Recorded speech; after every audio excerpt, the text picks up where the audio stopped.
Hello दोस्तों, मेरा नाम है मोहसिन मुल्ला और मैं आप सबका स्वागत करता हूँ रॉयल एकेडमी चिकोड़ी में। ओके, तो आज हम देखने जा रहे हैं आपके साइंस का फर्स्ट चैप्टर जो है केमिकल रिएक्शंस एंड इक्वेशंस। तो दोस्तों ये चैप्टर बहुत ही इम्पोर्टेंट है क्योंकि इस चैप्टर में बहुत सारे ऐसे क्वेश्चंस आएंगे जो आपको एकदम बेसिक लेवल पे केमिस्ट्री को समझने में हेल्प करेंगे। और ऑल्सो जब आप इस चैप्टर को अच्छे से समझ लेंगे और पढ़ लेंगे तो जो आने वाले आगे के चैप्टर्स हैं केमिस्ट्री के, जैसा कि हो गया आपका एसिड्स एंड बेसिस हो गया, मेटल एंड नॉन मेटल्स हो गया, या फिर कार्बन एंड कंपाउंड्स, तो इसमें बहुत सारे ऐसे क्वेश्चंस होंगे या फिर ऐसे कंसेप्ट होंगे जिनका बेसिक्स इस चैप्टर में आपको अवेलेबल होगा। तो इस चैप्टर को समझना अच्छे तरीके से बहुत ही ज़रूरी है। ओके, तो चलिए फिर देखते हैं कि इस चैप्टर में हम क्या क्या पढ़ने वाले हैं।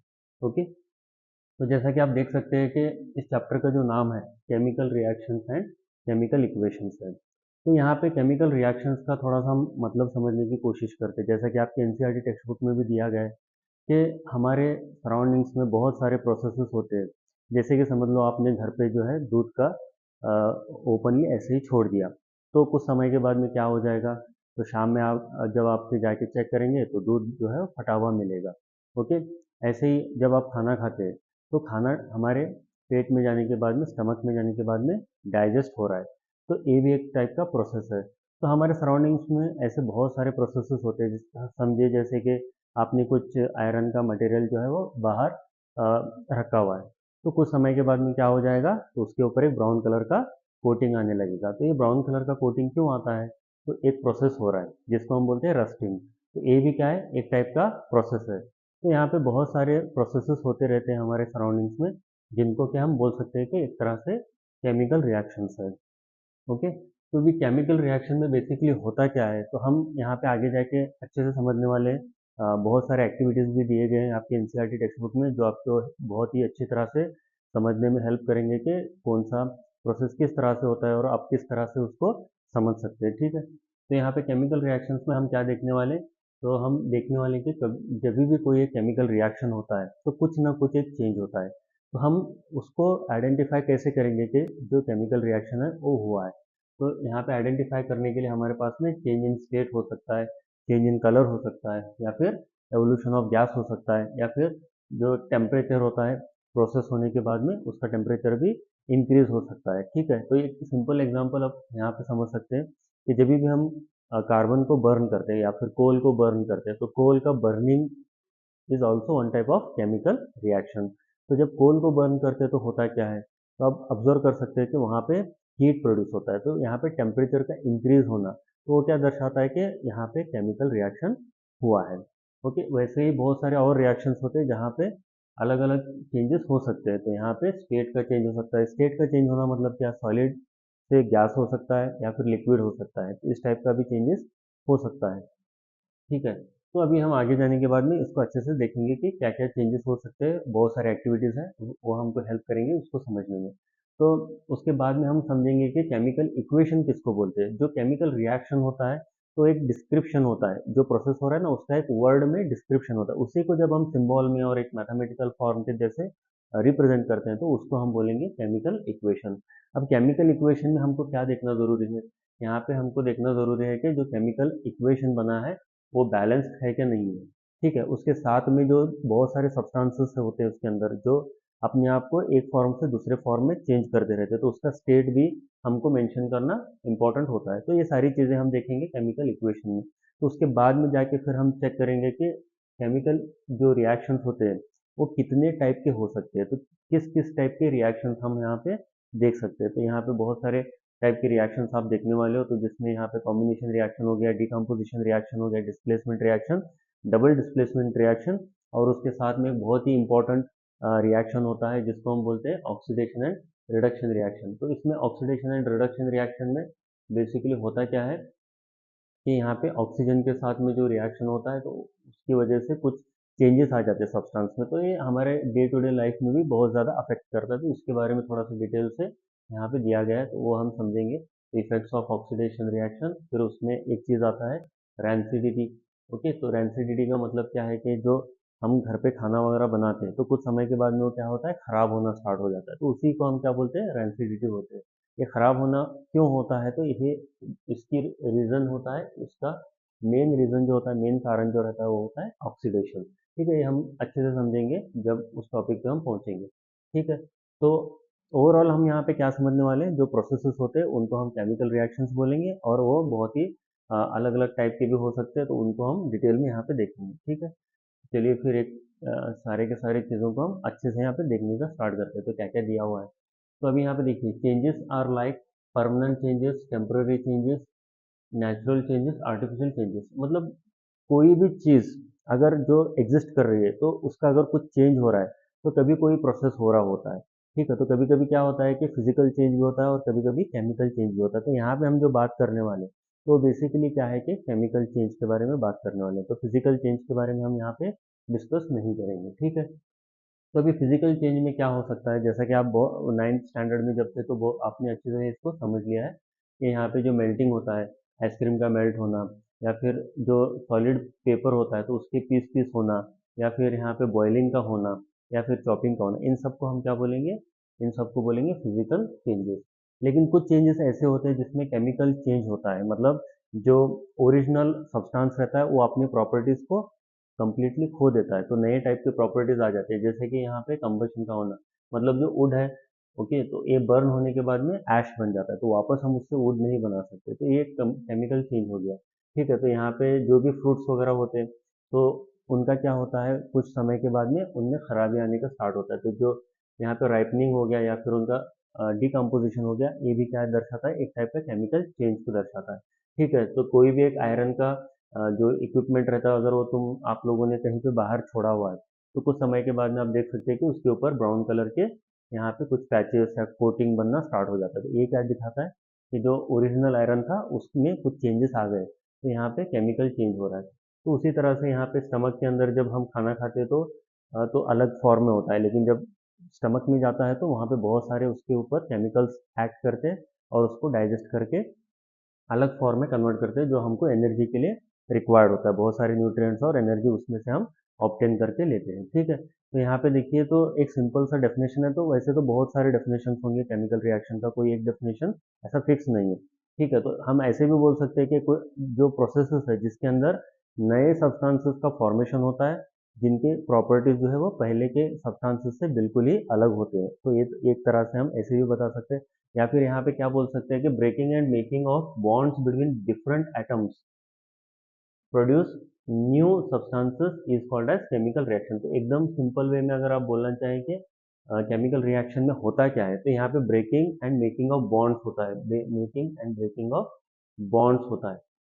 किनके बीच में होता है ये, तो ये डिफरेंट एटम्स के बीच में होता है, तो इसको हम क्या बोल सकते हैं, एक टाइप से केमिकल रिएक्शन का डेफिनेशन में हम यूज कर सकते हैं।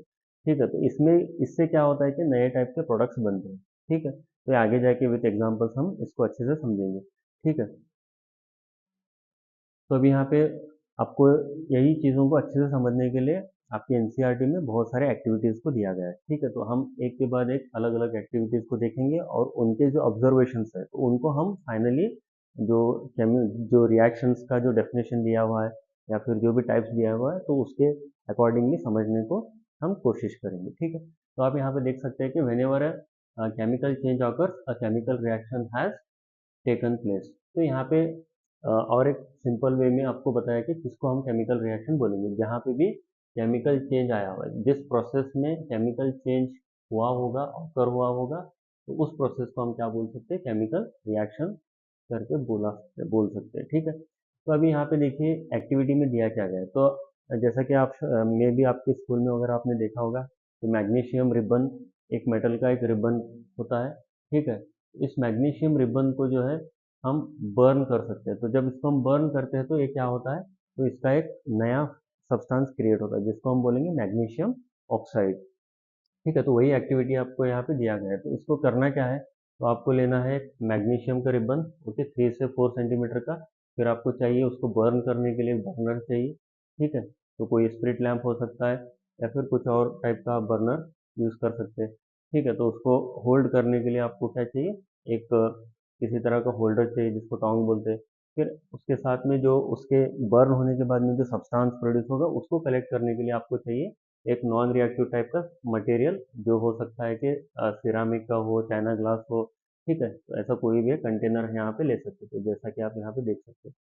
ठीक है, तो अभी इसको, इस एक्टिविटी को आपको कैरी आउट करने के लिए कुछ एक स्टेप्स को फॉलो करना पड़ेगा। डायरेक्टली हम इसको ऐसे ही बर्न नहीं कर सकते। ठीक है, तो यहाँ पे होता क्या है, बेसिकली जो मैग्नीशियम का रिबन होता है, तो ये मैग्नीशियम का रिबन जो है कंटिन्यूसली एयर के कांटेक्ट में होता है। तो एयर के कांटेक्ट में रहने की वजह से इसमें क्या हो जाता है, यहाँ पे रिएक्शन होने का स्टार्ट हो जाता है।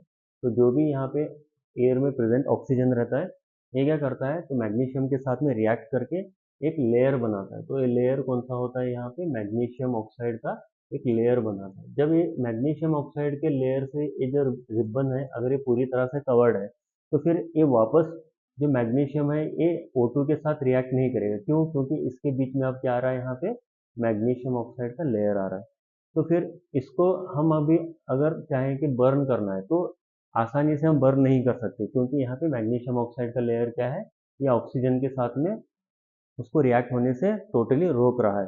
तो हमको क्या करना पड़ेगा, तो अगर इसको हमको बर्न करना है, तो इस लेयर को हमको निकालना पड़ेगा। तो उसके लिए हमको क्या करना पड़ेगा, एक सैंड पेपर लेके, तो जितना हमको बर्न करना है ना, उतना उसको हमको क्लीन करके लेना है। ठीक है, तो यहाँ पे हमको उसको अच्छे से सैंड पेपर से क्लीन करके लेना है। तो क्यों क्लीन करना है, तो ये बहुत ही इंपॉर्टेंट कंसेप्ट है और इस पे क्वेश्चन बहुत बार आ चुका है।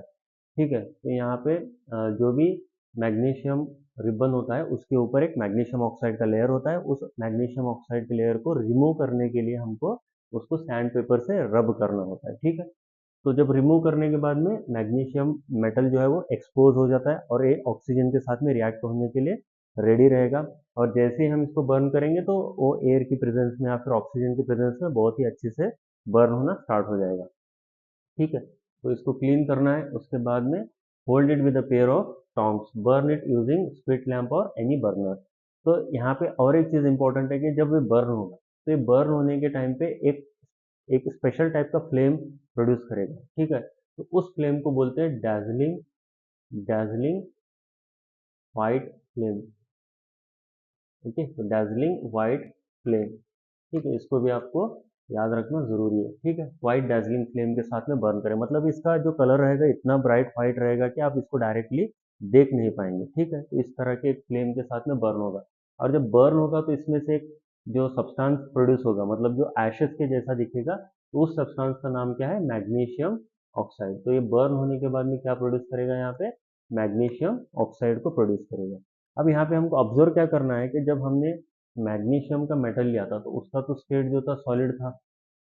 ठीक है, तो एक हार्ड ग्रे कलर का एक सॉलिड का मेटल पीस था, लेकिन जैसे ही वो बर्न हो गया, तो उसका कलर क्या बन गया, इसका कलर बन गया व्हाइट। ठीक है, व्हाइट पाउडर बन गया है, पाउडर के फॉर्म में बन जाएगा। तो यहाँ पे हो क्या रहा है, तो जो original state of the metal था, तो केमिकल रिएक्शन हो गया है। तो केमिकल रिएक्शन होने के बाद में उसका जो ओरिजिनल प्रॉपर्टीज थे, वो टोटली चेंज होके नए प्रॉपर्टीज आ गए। नए प्रॉपर्टीज में क्या हुआ है, इसका जो कलर है वो चेंज हो गया है, और उसके साथ में इसका जो ओरिजिनल जो स्ट्रक्चर था, सॉलिड स्ट्रक्चर, वो भी चेंज होकर पाउडर के फॉर्म में आ गया है। ठीक है, तो जब भी केमिकल रिएक्शन होता है, तो इस तरह के चेंजेस हम ऑब्जर्व कर सकते हैं। तो यहाँ पे ऑब्जर्वेशन को आपको ध्यान से पढ़ना है कि magnesium ribbon burns with a dazzling white flame, important word है, and changes into white powder. Okay, that white powder is called magnesium oxide. Magnesium oxide, इसका जो रिप्रेजेंटेशन होगा फॉर्मूला के फॉर्म में MgO।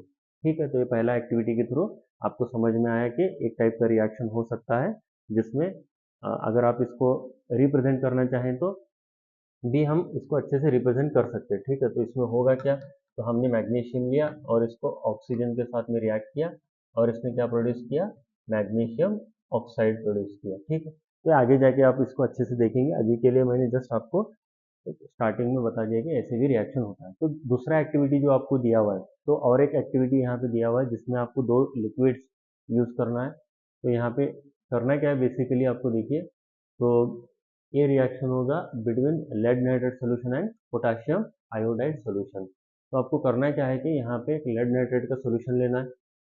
उस लेड नाइट्रेट के solution के अंदर आपको दूसरा जो पोटाशियम आयोडाइड का सोल्यूशन होता है, उस सोल्यूशन को उसमें ऐड करना है।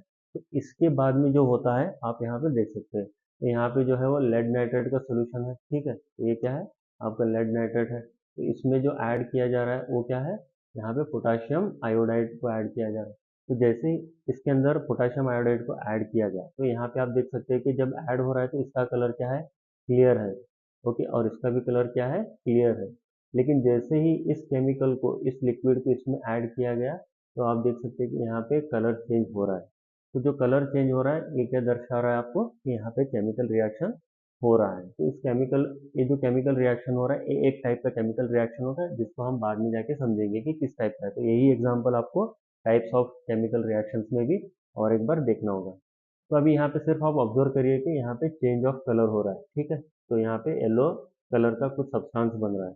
तो जो येलो कलर का सब्सटेंस बन रहा है उसको हम क्या बोलेंगे, तो यहाँ पे लेड आयोडाइड का जो है वो सब्सटेंस यहाँ पे प्रोड्यूस हो रहा है।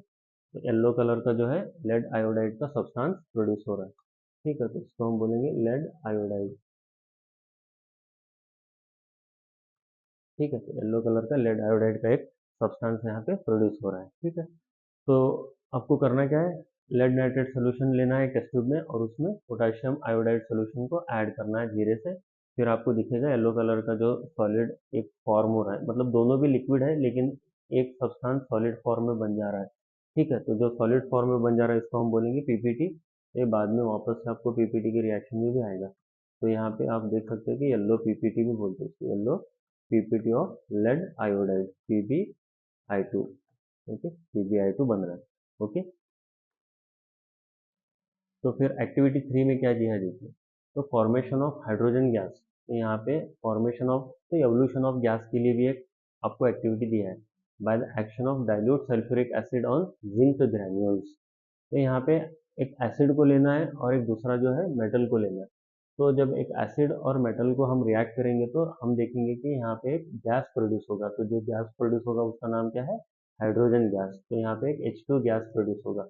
कब प्रोड्यूस होगा, जब हम सल्फ्यूरिक एसिड और जिंक मेटल को रिएक्ट करेंगे, ठीक है। तो ये बहुत ही इंपॉर्टेंट कंसेप्ट है। ये वाला कंसेप्ट आपको एसिड्स एंड बेसिस जो सेकंड चैप्टर है आपका, उसमें बहुत ही डिटेल में और रिपीटेडली यूज होगा। तो इस कंसेप्ट को आप अच्छे से यहाँ पे समझ लीजिए।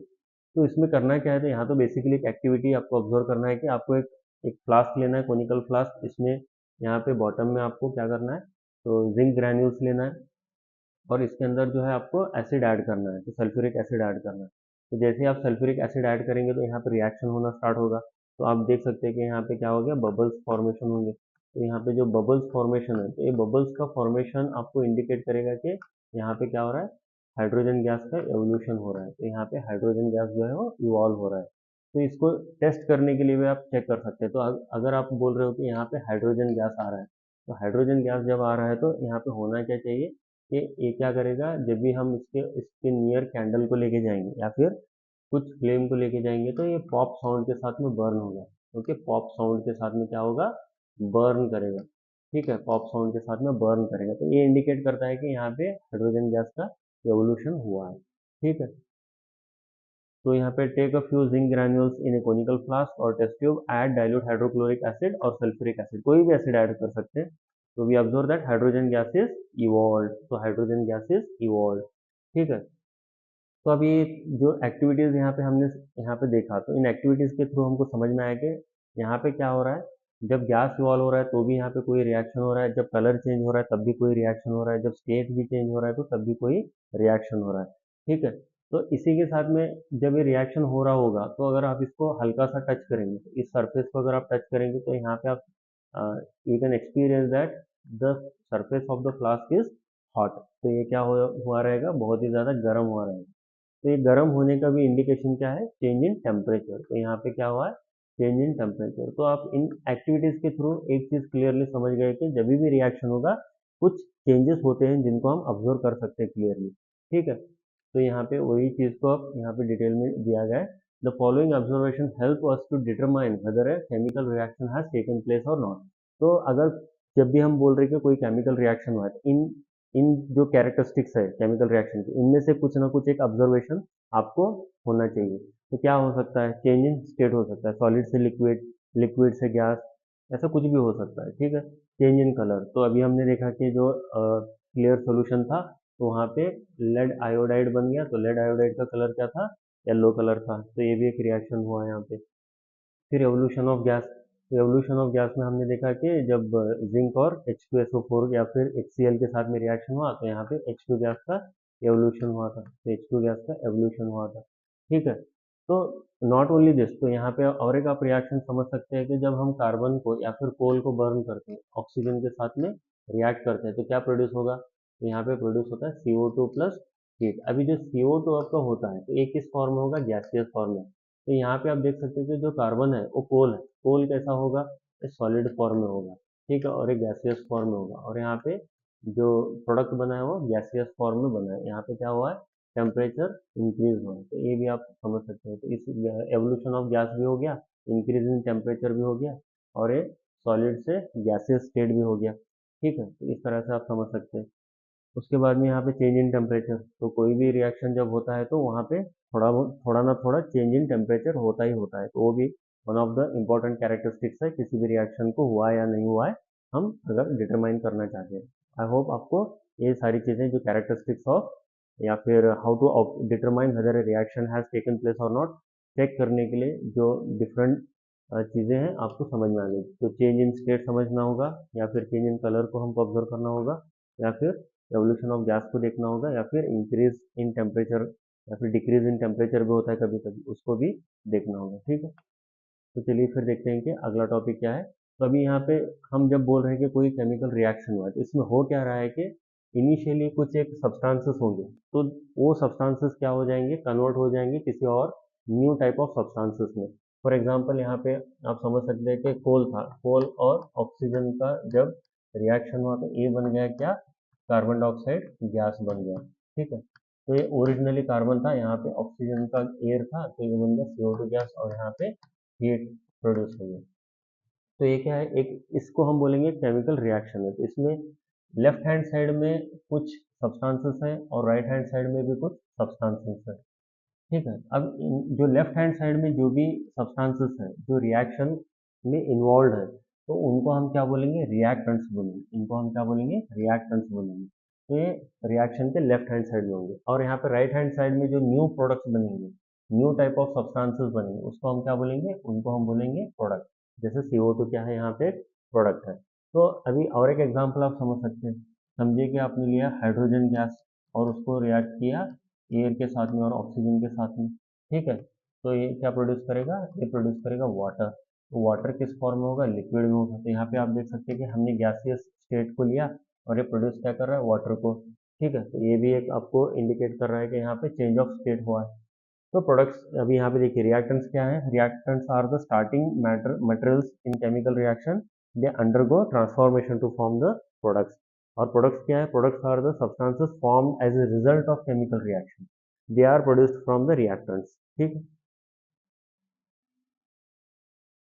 तो अगला यहाँ पे देखिए कि जो केमिकल रिएक्शन है तो उसको हम किस तरह से रिप्रेजेंट करेंगे। तो पहले तो यहाँ पे वर्ड इक्वेशन, तो जो भी केमिकल रिएक्शन हो रहा है तो उसको हमको डिस्क्राइब करना है, हमको सबको बताना है कि ये चीज़ इस तरह से रिएक्ट होके इस फॉर्म में कन्वर्ट हो रहा है। तो उसको बताने के लिए हम जो एक रिप्रेजेंटेशन यूज करेंगे, तो ये दो तरह से हो सकता है। तो एक वर्ड रिप्रेजेंटेशन हो सकता है या फिर सिम्बॉलिक रिप्रेजेंटेशन हो सकता है। तो यहाँ पे देखिए, तो एग्जाम्पल में देखिए, अ, अगर हम वर्ड में लिखेंगे तो कैसा दिखेगा? तो एक रिएक्शन जो हमने स्टार्टिंग को देखा था कि मैग्नीशियम रिबन जब ऑक्सीजन के साथ में रिएक्ट करता है तो मैग्नीशियम ऑक्साइड को प्रोड्यूस करता है, तो उसी को हम कैसे लिख सकते हैं?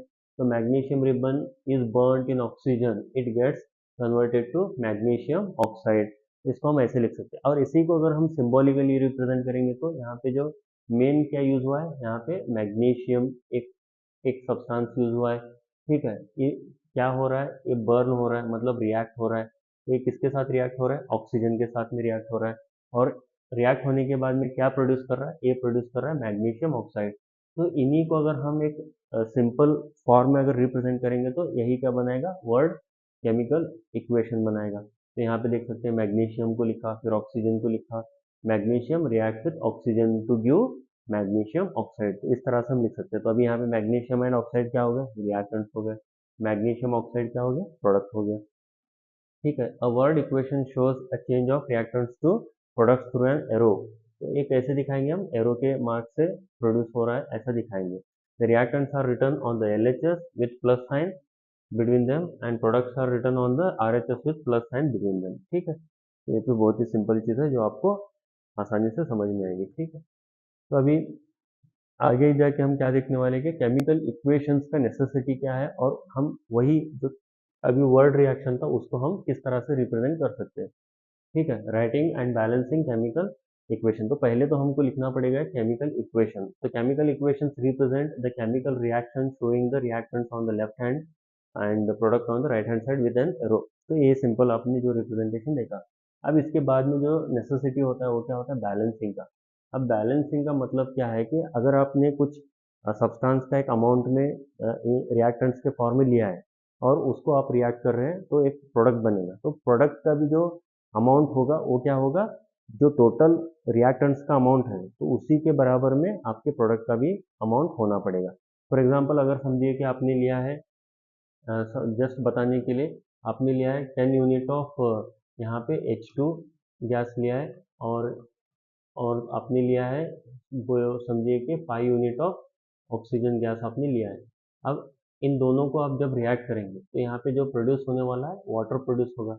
अब जो वाटर का जो टोटल अमाउंट होगा या फिर इसका जो वेट होगा तो ये कितना होगा, तो यहाँ पे आपने 5 यूनिट लिया है और आपने यहाँ पे 10 यूनिट लिया है, तो टोटल कितना होना चाहिए इसका वेट, ये 15 यूनिट का हो जाएगा। ठीक है, तो 15 यूनिट का हो जाएगा। मतलब आप अगर यहाँ पे मासेस ऑफ द रिएक्टेंट्स को टोटल करेंगे ऑन एलएचएस, तो जो मासेस ऑफ द प्रोडक्ट्स होंगे वो भी आपको सेम ही वैल्यू में आना पड़ेगा। ठीक है, ऐसा क्यों है, क्योंकि हमको पता है एक लॉ जो बोलते हैं हम conservation of mass, law of conservation of मास। तो ये क्या बोलता है कि मास is neither created nor destroyed in a chemical reaction, it is always conserved।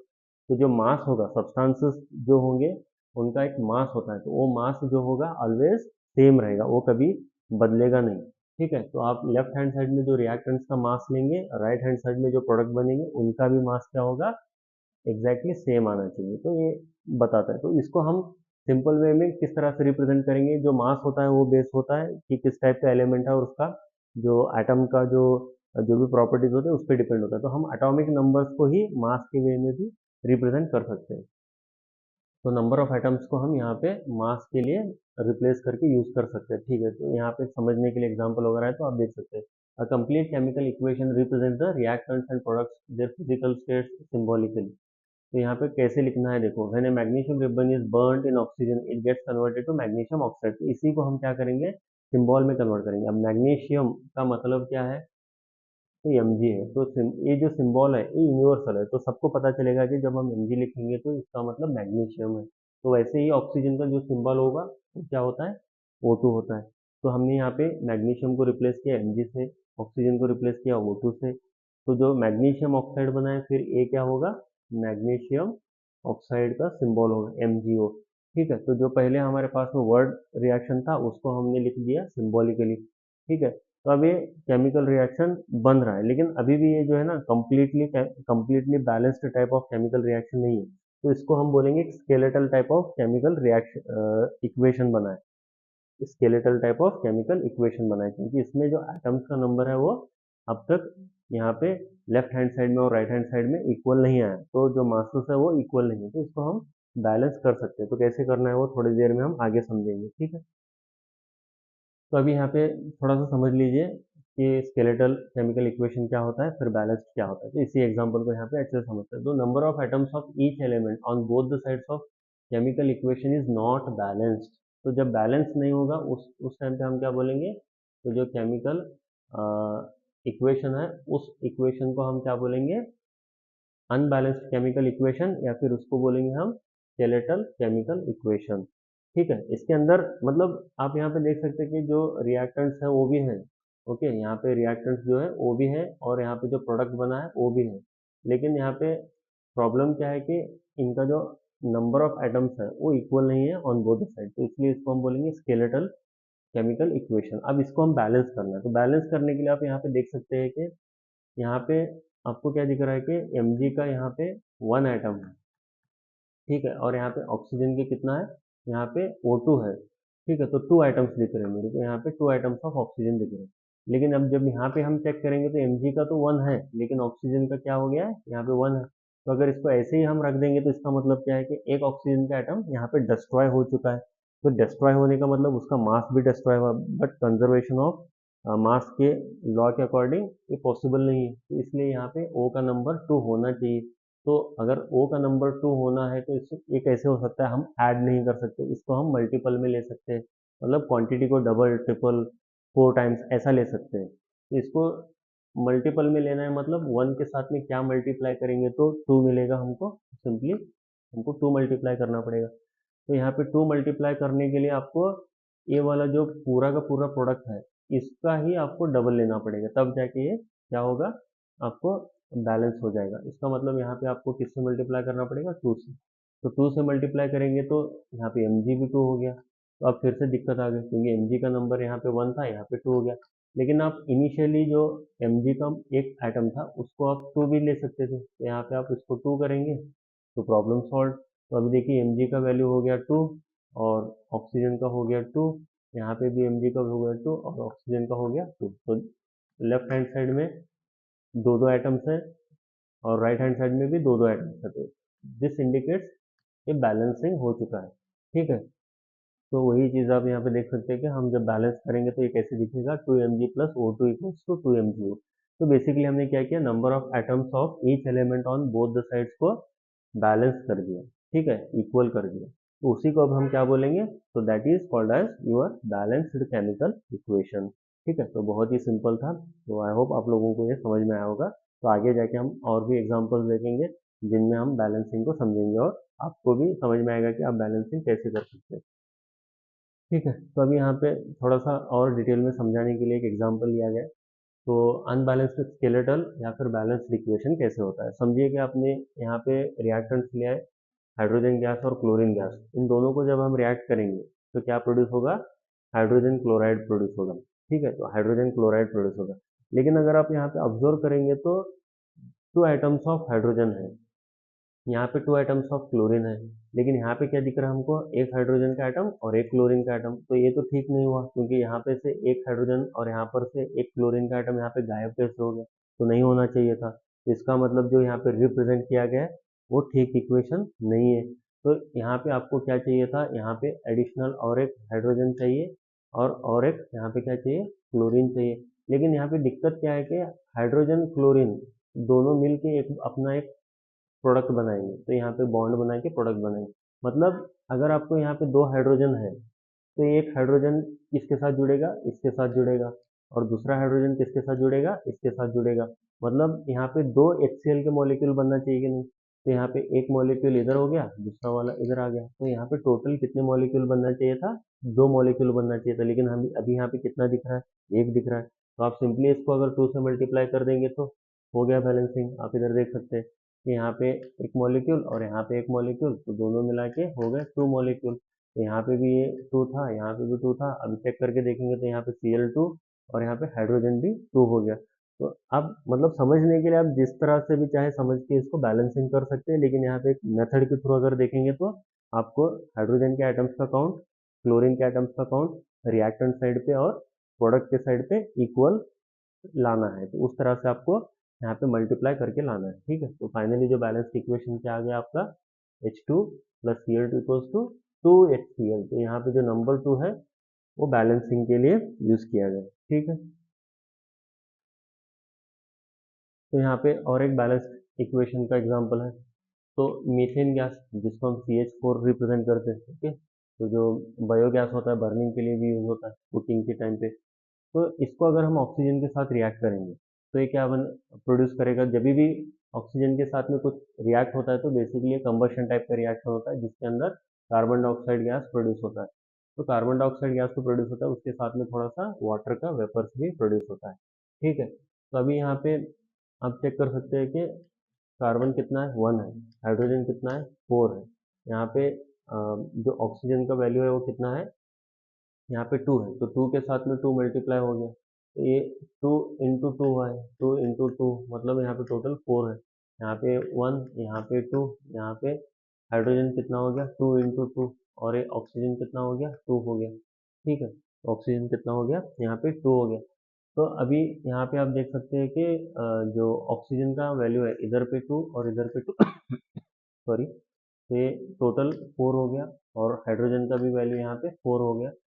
तो हाइड्रोजन का वैल्यू 4, ऑक्सीजन का वैल्यू 4, कार्बन का वैल्यू 1। तो यहाँ पे भी कार्बन का वैल्यू 1, हाइड्रोजन का वैल्यू 4, ऑक्सीजन का वैल्यू 4। तो जो एटम्स है लेफ्ट हैंड साइड में या फिर रिएक्टेंट्स के साइड पे और जो प्रोडक्ट के साइड पे है, तो उनका नंबर इक्वल आ रहा है।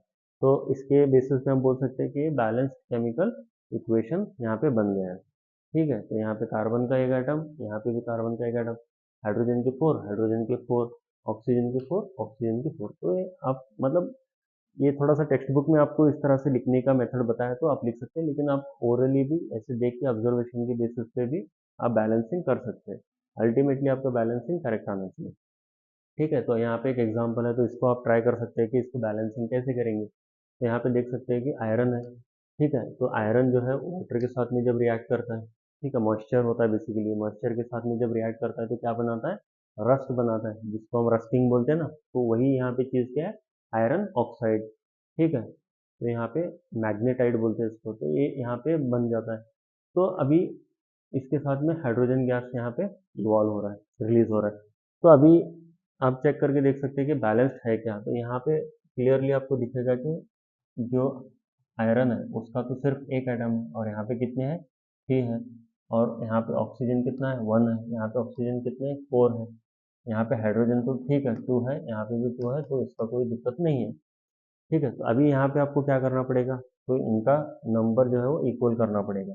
जो आइटम्स का नंबर अलग अलग है तो उनको इक्वल करना पड़ेगा। तो पहले तो आप डायरेक्टली देख सकते हैं कि Fe3 है, तो यहाँ पे तो Fe3 नहीं है, तो Fe को 3 करने के लिए तो इसमें हमको करना क्या होता है, तो जो भी यहाँ पे रिएक्टेंट्स होंगे तो उनके ऊपर बॉक्सेस डालिए और जो प्रोडक्ट्स है उनके भी ऊपर बॉक्सेस डालिए। तो अब हमको Fe कितना चाहिए, 3 चाहिए। तो पहला काम Fe को जो है 3 से मल्टीप्लाई कर दो तो हो जाएगा। अभी ऑक्सीजन को अब ऑक्सीजन कितना चाहिए, तो अगर आप यहाँ पे देखेंगे तो ऑक्सीजन आपको चाहिए 4, लेकिन यहाँ पे कितना है, सिर्फ 1 है। अब इस 1 को हम 4 कैसे कर सकते हैं, तो 1 अगर है तो उसको मल्टीप्लाई बाय 4 करने से ही 4 हो सकता है ना। तो यहाँ पे आपको क्या करना है, तो यहाँ आपको 4 से इसको मल्टीप्लाई करना पड़ेगा। तो आप इसको 4 से मल्टीप्लाई करेंगे तो यहाँ पे, लेकिन दिक्कत क्या होगी कि जो हाइड्रोजन था वो 2 था, इधर भी 2 था, लेकिन अब यहाँ पे 4 मल्टीप्लाई होने से इसका जो नंबर हो जाएगा 2 into 4। ये कैसे है, जो अंदर ब्लॉक में है तो उनका जो वैल्यू है, जो नंबर ऑफ एटम्स है वो बाहर के साथ में मल्टीप्लाई होगा। तो यहाँ पे एक एटम था ऑक्सीजन का, ये 4 से मल्टीप्लाई हो गया तो ऑक्सीजन के 4 एटम बन गए। यहाँ पे हाइड्रोजन के 2 एटम थे, 4 से मल्टीप्लाई होके 8 बन गए, है ना, तो 8 बन गए। तो अभी यहाँ पे Fe का तो आपको 3 मिल गया, ऑक्सीजन का 4 मिल गया, नो इश्यू। हाइड्रोजन की 8 है, यहाँ पे चेक करो Fe का 3 है, ऑक्सीजन की 4 है, नो इश्यू। लेकिन हाइड्रोजन कितना है, 2 है। अब इस 2 को आपको 8 करना है, तो 8 करने के लिए क्या करना होगा, तो 8 करने के लिए आपको 4 से मल्टीप्लाई करना होगा, तो 4 से मल्टीप्लाई कर दीजिए। तो आप चेक करके देखिए तो सारे के सारे जो होंगे आपको बैलेंस्ड टाइप में मिल जाएंगे। तो यहाँ पे आयरन का 3, यहाँ पे आयरन का 3, यहाँ पे हाइड्रोजन का 8, यहाँ पे भी हाइड्रोजन का 8, फिर यहाँ पे ऑक्सीजन के 4, यहाँ पे भी ऑक्सीजन के 4। तो जब number of atoms on the reactant side and product side equal हो गए, मतलब ये बैलेंस्ड इक्वेशन बन गया। ठीक है, तो इसी को आपको टेक्स्ट बुक में जो है ना स्टेप वाइज कैसे करना है बताया हुआ है। तो ये पहले स्टेप में आपको सिर्फ बॉक्सेस बनाना था।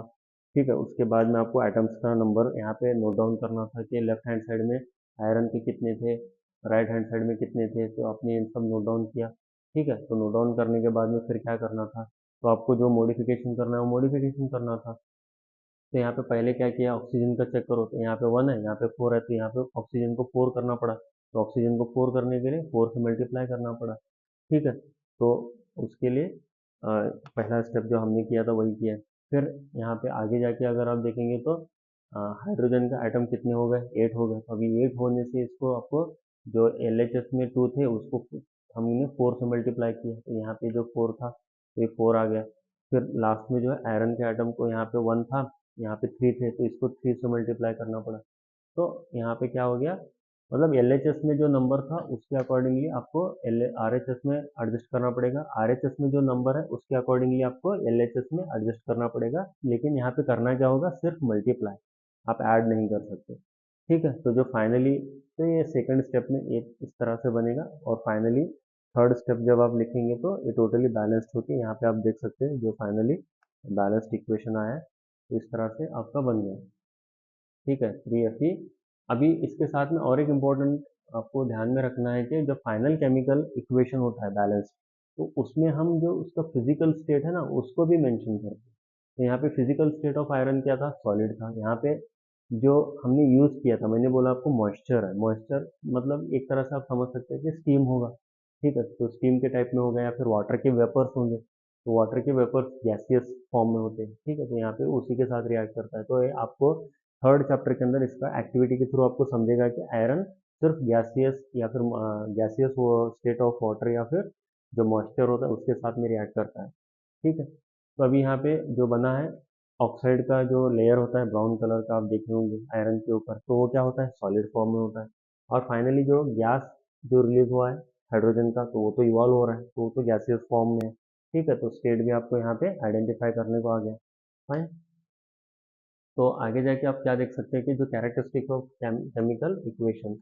ठीक है, जब हम केमिकल इक्वेशन लिखते हैं तो उसमें क्या क्या चीज़ें होनी चाहिए। तो equation must represent the known facts and feasible chemical change. तो जो भी हमको उसके बारे में पता है वो वहाँ पे दिखना चाहिए। The equation must contain the correct फॉर्मूले, ये होना चाहिए, ऑफ रिएक्टेंट एंड प्रोडक्ट।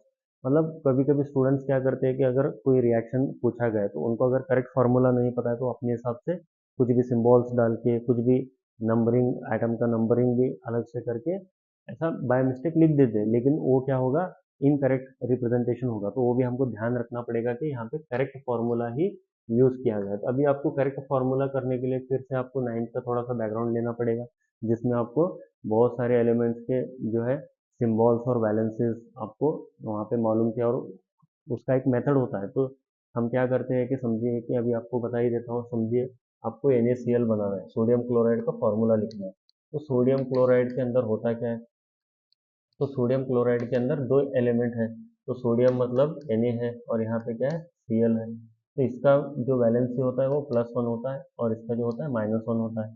तो जब इन दोनों का हम फॉर्मूला बनाएंगे NaCl का, तो NaCl में क्या होगा, इस तरह से बन जाएगा। लेकिन वही अगर आपको सोडियम के साथ में सल्फेट का बनाना है, सोडियम सल्फेट का, तो सल्फेट का फॉर्मूला था SO4 और इसका वैलेंसी होता है 2-। ठीक है, 2- होता है। तो इस टाइम पे हम क्या करते हैं, तो आपने पहले अगर किया होगा तो Na और यहाँ पे SO4 को हमको एक साथ लिखना है। फिर हमको पता है Na का वैलेंसी 1, SO4 का 2। अब ये 2 जो है इसके बाजू में जाएगा सफिक्स में, और ये 1 इसके सफिक्स में जाएगा। जब फाइनली आप फार्मूला लिखेंगे तो क्या होगा, Na2SO4 होगा। ठीक है, उसी तरह से आप अल्यूमिनियम ऑक्साइड, अल्यूमिनियम ऑक्साइड, तो अल्यूमिनियम का सिंबल जो है वो Al होता है, तो उसका वैलेंसी 3 होता है, और ऑक्सीजन का कितना होता है, 2 होता है। तो जब आप लिखेंगे तो ये क्या हो जाएगा, इधर जाएगा, तो अल्यूमिनियम ऑक्साइड क्या बनेगा, Al2O3। ठीक है, तो ऐसे आपको करेक्ट वाले जो है ना केमिकल फॉर्मूलेज लिखना पड़ेगा, तब जाके आपका जो केमिकल रिएक्शन होगा वो करेक्ट होगा, केमिकल इक्वेशन जो आप लिखेंगे फाइनली वो करेक्ट होगा। अदरवाइज आप जो भी लिखे होंगे वो इन टोटल इनकरेक्ट कंसिडर किया जाएगा। The important conditions of temperature, तो टेम्परेचर प्रेशर के बारे में भी कभी कभी, या फिर कभी कैटालिस्ट भी यूज होता है। तो बहुत बार रिएक्शन करने के लिए हमको एडिशनल कोई एक केमिकल रीएजेंट यूज होता है जिसको हम बोलते हैं कैटालिस्ट। ठीक है, ये भी आप आगे जाके समझेंगे। बहुत बार बहुत सारे आपको कैटालिस्ट के नाम भी याद रखने होंगे, और रिएक्शंस भी वो इम्पोर्टेंट होंगे, तो उनको भी आपको प्रैक्टिस करके याद रखना होगा। लेकिन अभी के लिए आप समझ लीजिए कि ये सारी चीज़ें भी रिएक्शन के अंदर मेंशन करना होगा। ठीक है, तो during the reaction must be written on the top of the chemical equation, तो यहाँ पे उसको भी मेंशन करना पड़ेगा। और at the end the law of conservation of mass क्या होना चाहिए, सेटिस्फाइड होना चाहिए, मतलब बैलेंसिंग तो कंपल्सरीली होना ही चाहिए, तब जाके जो होगा वहाँ पे केमिकल रिएक्शन होगा।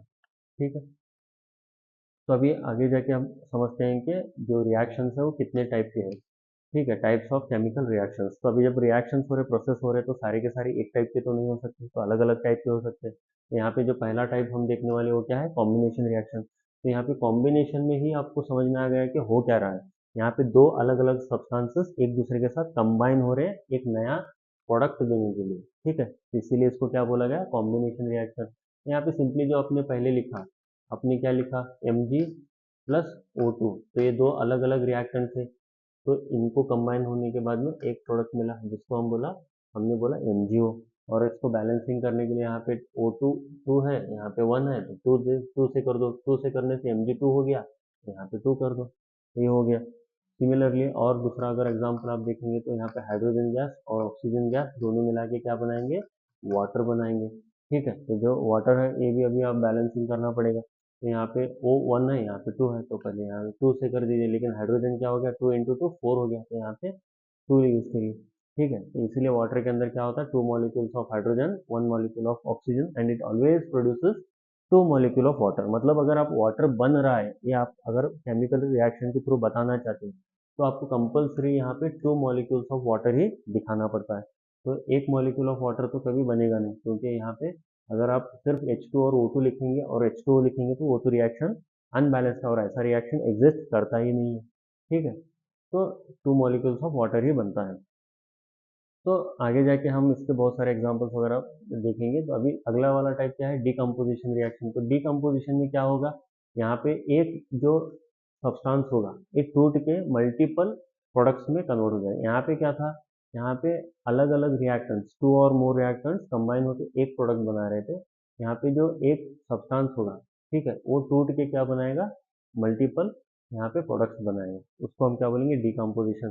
फिर होता है डिस्प्लेसमेंट रिएक्शन। तो डिस्प्लेसमेंट रिएक्शन में क्या होता है, तो जो एक रिएक्टिविटी सीरीज होता है जिसके अंदर highly reactive metal, least reactive metal, इस टाइप से एक अरेंजमेंट होता है। तो जो भी हाईली रिएक्टिव मेटल किसी भी एक लीस्ट रिएक्टिव कंपाउंड के साथ में रिएक्ट करेगा, तो जो लीस्ट रिएक्टिव मेटल का कंपाउंड होगा, इसमें से जो कंपाउंड बनने के लिए जो सॉल्ट या फिर जो भी एलिमेंट यूज हुआ रहेगा, तो इसको उससे हटा के अपना खुद का कंपाउंड बनाएगा, और जो मेटल था, जो लीस्ट रिएक्टिव मेटल था, उसको अलग कर देगा, तो उसको बोलेंगे हम डिस्प्लेसमेंट रिएक्शन। ठीक है, यहाँ पे बी को आप देख सकते हैं कि ए ने डिस्प्लेस कर दिया है। ठीक है, तो डबल डिस्प्लेसमेंट में क्या होगा, तो डबल डिस्प्लेसमेंट में क्या होता है कि दो अलग अलग कंपाउंड होंगे, तो दोनों अलग अलग कंपाउंड में से जो भी इनका जो कॉम्बिनेशन में यहाँ पे कंपाउंड बनाने के लिए जो भी यहाँ पे एलिमेंट यूज हुआ है, वो एक दूसरे के साथ में क्या करेगा, एक्सचेंज हो जाएगा। तो यहाँ पे बी जो है, यहाँ पे बी जो है वो सी के साथ में जुड़ जाएगा, और डी जो है वो ए के साथ में जुड़ जाएगा, तो A B plus C D क्या हो जाएगा, A D plus B C हो जाएगा। तो यहाँ पे जो यहाँ पे एलिमेंट होंगे उनके आयॉन्स बनेंगे, और इन आयॉन्स का एक्सचेंज होगा। तो ये हम डिटेल में देखेंगे eight the and. Oxidation and reduction reaction, तो जिसमें ऑक्सीजन के साथ में जो रिएक्शन होता है, उसके साथ में या फिर हाइड्रोजन का भी यहाँ पे रोल होता है, तो उसके बारे में हम आगे जाके देखेंगे। ठीक है, तो अभी डायरेक्टली हम ऑब्जर्व करेंगे कि कॉम्बिनेशन रिएक्शन में होता क्या है, उसका रिप्रेजेंटेशन क्या है, और उसके एग्जाम्पल्स क्या है। तो in a chemical reaction a single product, आपको याद जो रखना है, ये चीज़ बहुत ही इंपॉर्टेंट है, इसको याद रखना है। तो यहाँ पे एक सिंगल प्रोडक्ट होता है जो क्या होगा, 2 और मोर सब्सटेंसेस में एक सिंगल प्रोडक्ट बनेगा 2 और मोर डिफरेंट सब्सटेंसेस को कंबाइन करने के बाद में। ठीक है, एक सिंगल प्रोडक्ट बनेगा 2 और मोर डिफरेंट सब्सटेंसेस को कंबाइन करने के बाद में। A and B 2 different substances, और यहाँ पे क्या बनेगा, ए बी बनेगा। अभी हमने एग्जांपल्स वहाँ पे देख लिया। तो जनरली जो कॉम्बिनेशन रिएक्शन होता है, अभी जब ये होता है तो हम कुछ एक ऑब्जर्वेशन कर सकते हैं। तो ये क्या होता है, एक एक्सोथर्मिक टाइप ऑफ रिएक्शन होता है। ठीक है, मतलब इसमें से हीट इवॉल्व होता है। तो अभी यहाँ पे आप समझ सकते हैं कि C+O2, तो ये क्या बना रहा था, CO2 बना रहा था। तो इसमें क्या प्रोड्यूस हो रहा था, हीट प्रोड्यूस हो रहा था। ये क्या है, C एक सब्सटेंस है और O2 एक सब्सटेंस है, कंबाइन होकर CO2 बनाए, तो ये क्या हो गया, कॉम्बिनेशन रिएक्शन हो गया, और साथ में हीट प्रोड्यूस हुआ। तो जो हीट प्रोड्यूस करता है उसको हम क्या बोलेंगे, exothermic. Okay, reaction in which heat is release along with the formation of products are called as exothermic reaction. ठीक है, इसमें एग्जाम्पल क्या है, बर्निंग ऑफ कोल, मतलब वही चीज़, C+O2 वाला चीज़। ठीक है, CO2 प्लस हीट यहाँ पे। तो formation of water from hydrogen and oxygen, तो ये भी हमने देखा, H2 plus O2 will give H2O। तो फॉर्मेशन ऑफ मेटल ऑक्साइड्स, तो यहाँ पे आपने देखा कि Mg प्लस O2 जो था, क्या दे रहा था, Mg plus O2 was giving 2 Mg। ठीक है, 2 Mg plus O2 was giving 2 Mg। तो उसके बाद में अभी यहाँ पे एक्टिविटी भी आपको दिया गया है कि जो अभी बोला कि एक्सोथर्मिक रिएक्शन होता है, तो उसको समझने के लिए बहुत ही इंपॉर्टेंट यहाँ पे रिएक्शन है और एक्टिविटी है। ये जो इस वाला जो एक्टिविटी है आपको बहुत ही इंपॉर्टेंट है, ठीक है। इसको आपको अच्छे से समझना और इसको याद भी रखना है। इसमें करना क्या है कि combination reaction of quick lime and water है। तो वाटर को हम क्विक लाइम के साथ में जब रिएक्ट करेंगे तो क्या बनता है, तो कैल्शियम क्विक लाइम जो है, देखिए इसका जो सिंबल होता है वो होता है कैल्शियम ऑक्साइड CaO। इसी का कॉमन नेम क्या है, क्विक लाइम। मतलब आप अगर कभी ऑब्जर्व किए होंगे तो जो चूना लगाते हैं, ठीक है, तो जो पुताई होती है चूने की, तो उसके अंदर जो स्टोन होता है तो उसको हम लाके पानी में मिक्स करके फिर उसका घोल बनाते हैं, तो पेस्ट बन जाता है। फिर पानी ऐड करके फिर उसको हम चूना लगाने के टाइम पे यूज़ करते हैं, तो उसको हम क्या बोलेंगे, क्विक लाइम बने बोलेंगे। तो क्विक लाइम को वाटर में ऐड करते हैं, तो वाटर में ऐड करने से क्या होगा कि जो क्विक लाइम है वो रिएक्ट करना स्टार्ट हो जाएगा। तो रिएक्ट करने से क्या होगा कि उसका जो ओरिजिनल फॉर्म था कैल्शियम ऑक्साइड, ये कन्वर्ट होकर नया प्रोडक्ट बनेगा, जिसको हम बाद में पुताई के टाइम पे यूज़ करते हैं। तो कैल्शियम ऑक्साइड को क्या करना है, पानी में डालना है। तो पानी में जब डालेंगे तो CaO प्लस H2O। अब ये रिएक्ट करके क्या बना रहा है, यहाँ पे आप देख सकते हैं एक नया प्रोडक्ट बन गया, कैल्शियम हाइड्रो ऑक्साइड। इसका नाम क्या है, कैल्शियम हाइड्रो ऑक्साइड। तो जो कैल्शियम हाइड्रो ऑक्साइड है, इसका और भी एक नाम है, इसको हम बोलेंगे स्लेक्ड लाइम। आपको याद रखना है इसका नाम क्या होगा, स्लेक्ड लाइम। तो यहाँ पे ऑब्जर्वेशन में देखिए, calcium oxide reacts vigorously with water to produce calcium hydroxide slaked lime, releasing a large amount of heat, a large amount of heat। ठीक है, अगर आपके एरिया में कहीं पे अगर चूने का पत्थर मिलता है तो आप ला के 10-15 रुपये में मिल जाएगा। आप ला के थोड़ा सा एक कहीं पे वेस्ट जो डिब्बा वगैरह रहता है उसमें डाल के, पानी डाल के आप रखिए, तो थोड़ी देर बाद आपको दिखेगा कि वहाँ पे पानी जो है वो बॉयल होना स्टार्ट करेगा, उसमें से स्टीम निकलना स्टार्ट होगा। मतलब यहाँ पे बहुत ही ज़्यादा हीट प्रोड्यूस होगा। ठीक है, आप उस टाइम पे उसको हाथ वगैरह नहीं लगाना है, जस्ट ऑब्जर्व करने के लिए आप करके देख सकते हैं ये वाला एक्टिविटी। यहाँ पे छोटी क्वांटिटी में लिया है, बहुत ही छोटी क्वांटिटी में लेके वाटर को रखा है, तो यहाँ पे हल्का फुल्का टेम्परेचर वाटर का राइज होगा। तो यही एग्जांपल आपको ध्यान में रखना है। अब जो ये पेस्ट बनता है ये एक्वेस फॉर्म होता है। एक्वेस का मतलब क्या है कि ये घोल बनेगा, पेस्ट के टाइप में, सोल्यूशन के टाइप में बनेगा। ठीक है, तो अभी अगला वाला देखिए, डिकम्पोजिशन रिएक्शन। तो डिकम्पोजिशन रिएक्शन में क्या होता है, यहाँ पे एक सिंगल रिएक्टेंट जो है वो मल्टीपल प्रोडक्ट्स में मल्टीपल प्रोडक्ट में डिकम्पोज हो जाता है, मल्टीपल प्रोडक्ट्स में डिकम्पोज हो जाता है, मतलब टूट जाता है। तो एक जो रिएक्टेंट होगा दो या तीन अलग अलग प्रोडक्ट में कन्वर्ट हो जाएगा, तो उसको हम क्या बोलेंगे, डिकम्पोजिशन बोलेंगे। अब डिकम्पोज करने के लिए हमको एनर्जी देना पड़ेगा, ठीक है, तो इसको एक टाइप का कुछ तो एनर्जी देना पड़ेगा तोड़ने के लिए। तो इसलिए वो एनर्जी हम कौन सा देंगे, उसके यहाँ पे अलग अलग टाइप ऑफ डिकम्पोजिशन रिएक्शंस होंगे। तो यहाँ पे आप देख सकते हैं कि जो पहला वाला होगा तो ये वाला क्या कहलाएगा, थर्मल डिकम्पोजिशन। तो यहाँ पे थर्मल का मतलब क्या है, हम इसको जो एनर्जी दे रहे हो थर्मल एनर्जी है, मतलब हीट हम इसको प्रोवाइड करेंगे। तो जब हम इसको हीट प्रोवाइड करेंगे तो डिकम्पोजिशन होगा। ठीक है, तो वैसे ही सेकंड वाला आप अगर देखेंगे तो क्या है, इलेक्ट्रोलाइटिक डिकम्पोजिशन। तो इलेक्ट्रोलाइटिक डिकम्पोजिशन में हम क्या प्रोवाइड करेंगे, हम इलेक्ट्रिक एनर्जी प्रोवाइड करेंगे। तो इसके जो सोल्यूशन होगा उसके थ्रू हम क्या करेंगे, इलेक्ट्रिसिटी को पास करेंगे, तो वहाँ पे भी क्या होगा, डिकम्पोजिशन होगा। तो ये भी हम देख सकते हैं। फिर उसके बाद में जो होता है फोटो डिकम्पोजिशन। अब फोटो का मतलब क्या होता है, यहाँ पे आप देख सकते हैं फोटो, फोटो का मतलब होता है लाइट। ठीक है, अगर आप लाइट एनर्जी को यूज कर रहे हैं डिकम्पोजिशन के लिए, तो उस टाइम पे उस रिएक्शन को हम क्या बोलेंगे, फोटो डिकम्पोजिशन रिएक्शन। ठीक है, तो यहाँ पे लाइट जो है वो एनर्जी के फॉर्म में यूज किया गया है। तो इनका अलग अलग एग्जाम्पल्स वगैरह है, तो आप इसको अच्छे से समझ सकते हैं। ठीक है, तो अब पहले हम देखेंगे थर्मल डिकम्पोजिशन। तो ये एक्टिविटी आपके बुक में मेंशन्ड है, तो उसी को यहाँ पे समझते हैं।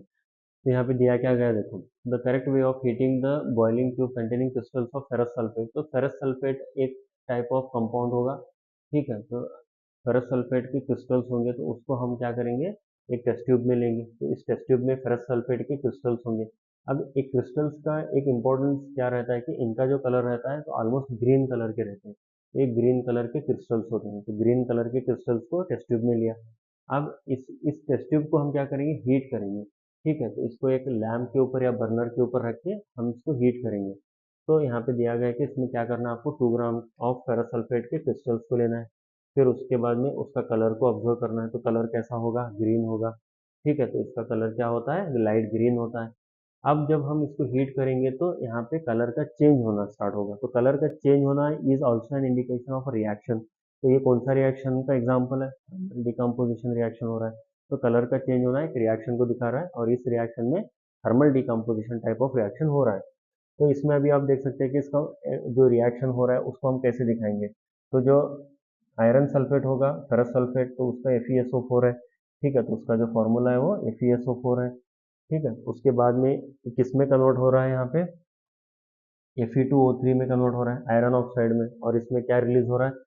सल्फर डाइऑक्साइड गैस रिलीज हो रहा है और सल्फर ट्राइऑक्साइड गैस रिलीज हो रहा है। ठीक है, तो इसमें गैसेस का एवोल्यूशन भी हो रहा है और कलर का भी चेंज हो रहा है।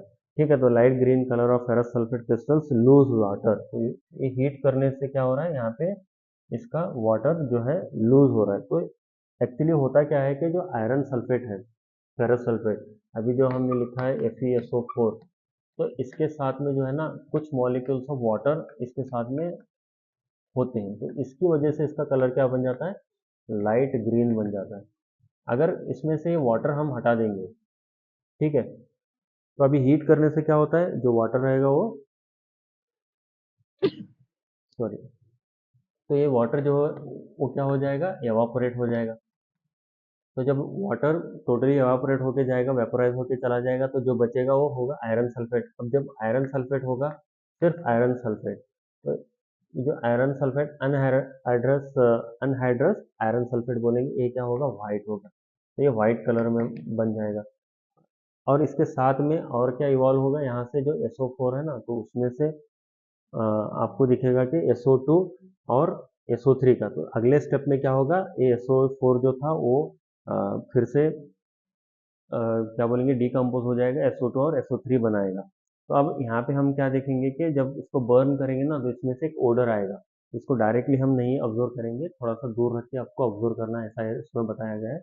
क्योंकि वो जो गैस रहेगा थोड़ा सा हॉट भी रहता है और आपको डैमेज भी कर सकता है। तो आपको स्मेल फील होगा उसका उसका जो है सल्फर डाइऑक्साइड का एक ओडर रहेगा। तो आपको उस ओडर के थ्रू पता चलेगा कि सल्फर डाइऑक्साइड गैस यहाँ पे क्या हो रहा है? रिलीज हो रहा है। ठीक है, तो यहाँ पे जो ऑक्साइड बना है उसको बोलेंगे हम फेरिक ऑक्साइड। ठीक है, तो ये वाला जो Fe2O3 फेरिक ऑक्साइड है। फिर SO2 is sulphur dioxide and SO3 is sulphur trioxide. Okay, तो दूसरा वाला जो है इलेक्ट्रोलाइटिक डिकम्पोजिशन, ये भी बहुत बहुत इंपॉर्टेंट कंसेप्ट है। इस पे भी बहुत बार एग्जाम में क्वेश्चन पूछा गया है। तो ये बहुत ही सिंपल कंसेप्ट है, लेकिन आपको ध्यान से इसको समझ के याद रखना है। इसमें आपको करना क्या है कि एक जो है ना, एक कंटेनर के अंदर वाटर लेना है। तो उस वाटर के अंदर आपको दो इलेक्ट्रोड इंसर्ट करना है। अब इलेक्ट्रिसिटी पास करना है तो आपको इलेक्ट्रोड चाहिए। अब यहाँ पे आप देख सकते हैं कि इधर एक इलेक्ट्रोड कनेक्टेड, इधर एक इलेक्ट्रोड कनेक्टेड है।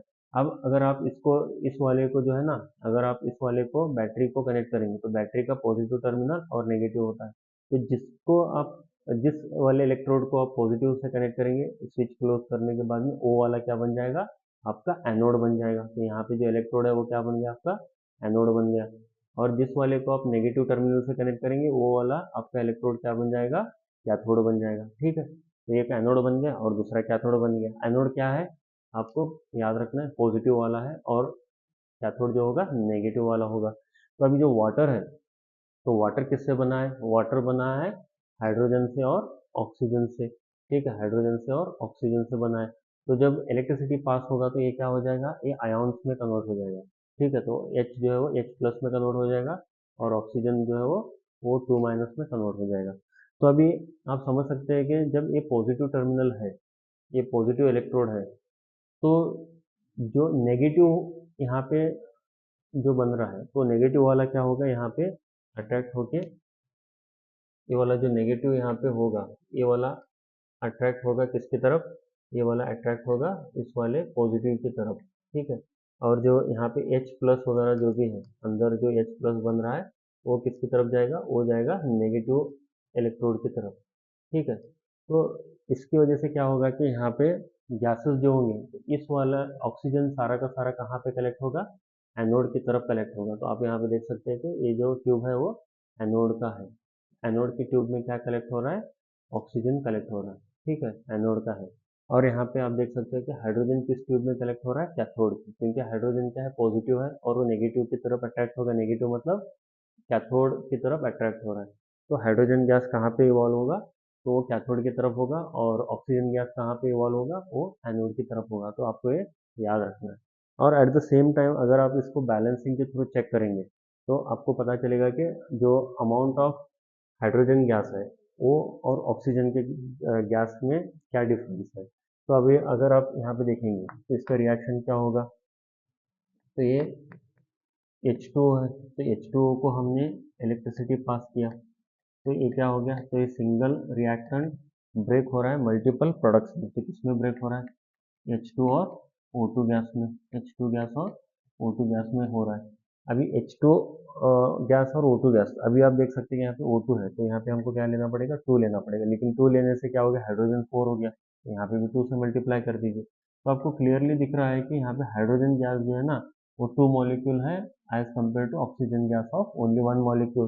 तो अगर आपको यहाँ पे रेशियो बिटवीन हाइड्रोजन गैस और ऑक्सीजन गैस अगर पूछे तो ये किस रेशियो में निकल रहा है, तो यहाँ पे 2 molecules of hydrogen is to 1 molecule of oxygen, तो ये 2:1 के रेशियो में निकल रहा है। ठीक है, तो इसको आपको याद रखना है। ए कहाँ पे निकल रहा है, ए निकल रहा है कैथोड की तरफ। ओके, और ए कहाँ पे इवॉल्व हो रहा है, ए इवॉल्व हो रहा है एनोड की तरफ। ठीक है, तो ये भी आपको अच्छे से ध्यान में रखना है। ओके, तो इतना कंसेप्ट आपको इस वाले इलेक्ट्रोलाइटिक डिकम्पोजिशन के थ्रू आपको ध्यान में रखना है, तो उसके ऊपर ही आपको कोई भी क्वेश्चन पूछ सकता है। ओके, तो वही चीज़ को यहाँ पे बताया हुआ है कि आपको यहाँ पे एक बैटरी लेना है, तो 6 वोल्ट का बैटरी कनेक्ट करना है। तो ये सारी जो चीज़ें यहाँ पे डिस्क्रिप्शन में दिए गए। ओके, तो आई होप आपको ये समझ में आ गई होगी चीज़ कि इलेक्ट्रोलाइटिक डिकम्पोजिशन में क्या होता है। उसके बाद में देखिए यहाँ पे, हाँ, तो वही चीज़ को यहाँ पे डिटेल में फिर से बताया कि जो हाइड्रोजन गैस जो है वो लिबरेट होता है कैथोड की तरफ, और ऑक्सीजन गैस जो है वो एनोड की तरफ लिबरेट होता है। ठीक है, तो यहाँ पे the volume of hydrogen gas is twice the oxygen gas volume. Hydrogen gas का वॉल्यूम क्या है, twice the oxygen gas volume. तो ये चीज़ यहाँ पे आपको ध्यान में रखना है। ओके, तो अगला वाला जो टॉपिक है वो फोटो डिकम्पोजिशन रिएक्शन, मतलब third type of decomposition reaction is photo decomposition. तो यहाँ पे फोटो का मतलब क्या होता है, लाइट। अब यहाँ पे हम डिकम्पोजिशन के लिए क्या यूज करेंगे, लाइट। तो यहाँ पे एक एक्टिविटी दिया गया है, तो विंडो के पास में एक चाइना डिश रखा गया है, तो उस चाइना डिश के अंदर एक यहाँ पे एक सब्सटेंस है जिसको हम क्या बोलेंगे, सिल्वर क्लोराइड। तो सिल्वर का सिंबल होता है Ag और क्लोराइड का सिंबल होता है Cl। तो इसके अंदर AgCl का पाउडर है। तो इसके अंदर जब सनलाइट गिरेगा, ओके, तो सनलाइट जब गिरेगा तो यहाँ पे रिएक्शन होना स्टार्ट होगा, और इसके अंदर क्या होगा, यहाँ पे डिकम्पोजिशन होगा, इसका डिकम्पोजिशन होगा। तो जब इसके अंदर डिकम्पोजिशन होगा तो एक प्रोडक्ट जो है AgCl ये टूट जाएगा दो प्रोडक्ट के अंदर। ठीक है, तो ये दो प्रोडक्ट में कन्वर्ट हो जाएगा। तो यहाँ पे आप देख सकते हैं, तो जो रिएक्शन बनेगा AgCl will get converted into silver and chlorine gas. तो इसमें से जो Cl है वो Cl गैस बन के निकल जाएगा। लेकिन अब क्लोरीन जो है वो Cl2 होता है, क्लोरीन गैस कभी भी जब लिखते हैं तो हम Cl2 लिखते हैं।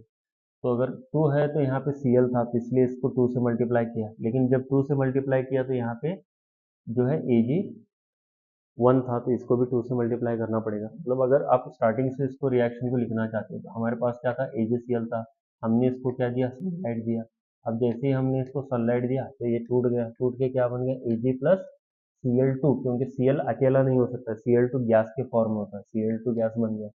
ठीक है, लेकिन यहाँ पे 2 था, तो इसको 2 था, यहाँ पे 1 है, तो ये 1 को 2 करने के लिए इंटू 2 करना पड़ेगा, मतलब ये टोटली 2 करना पड़ेगा। लेकिन इसको 2 किया तो ये 2 बन गया। अब ये 2 है लेकिन यहाँ पे 1 है, तो इसको भी 2 से मल्टीप्लाई करना पड़ा, तो ये 2 Ag यहाँ पे बन गया। तो यहाँ पे 2AgCl 2Ag प्लस Cl2। ठीक है, तो ये बैलेंसिंग का भी आपको यहाँ पे आइडिया आ गया कि कैसे बैलेंसिंग होता है। अब इसका इंपॉर्टेंस क्या है मालूम है क्या, this reaction is very very important और बहुत बार एग्जाम में आया हुआ है। ठीक है, तो ये वाला जो फोटो डिकम्पोजिशन रिएक्शन है ना, तो ये यूज होता है ब्लैक एंड व्हाइट फोटोग्राफी में, ब्लैक एंड व्हाइट फोटोग्राफी में। सिर्फ ये अकेला नहीं, और एक यहाँ पे आपको इसके साथ में दूसरा वाला भी रिएक्शन पढ़ना है। अगर यहाँ पे सिल्वर क्लोराइड की जगह पे आपको दिया है सिल्वर ब्रोमाइड, अगर आपको दिया है सिल्वर ब्रोमाइड, सिल्वर क्लोराइड के जगह में आपको दिया है सिल्वर ब्रोमाइड, मतलब होता है AgBr। ठीक है, AgBr। तो इसका अब रिएक्शन जब लिखेंगे तो क्या होगा, तो आपको सेम टू सेम वे में यहाँ पे रिएक्शन लिखना होगा। तो AgBr को हमने दिया सनलाइट, तो ये हुआ क्या, डिकम्पोज, किसमें कन्वर्ट हुआ, सिल्वर में और Br2 गैस में। ठीक है, Br2 गैस में हुआ। अभी फिर से इसको आप बैलेंसिंग करना पड़ेगा, तो यहाँ पे 2 और यहाँ पे भी 2, तो ये बैलेंसिंग हुआ। तो ये दोनों भी जो रिएक्शन है ना, तो both of the reaction silver chloride and silver bromide, तो ये दोनों भी जो है they are used in the black and white photography, they are used in the black and white photography. तो you need to remember that. Okay, तो ये बहुत बार इसको पूछा गया एग्जाम में।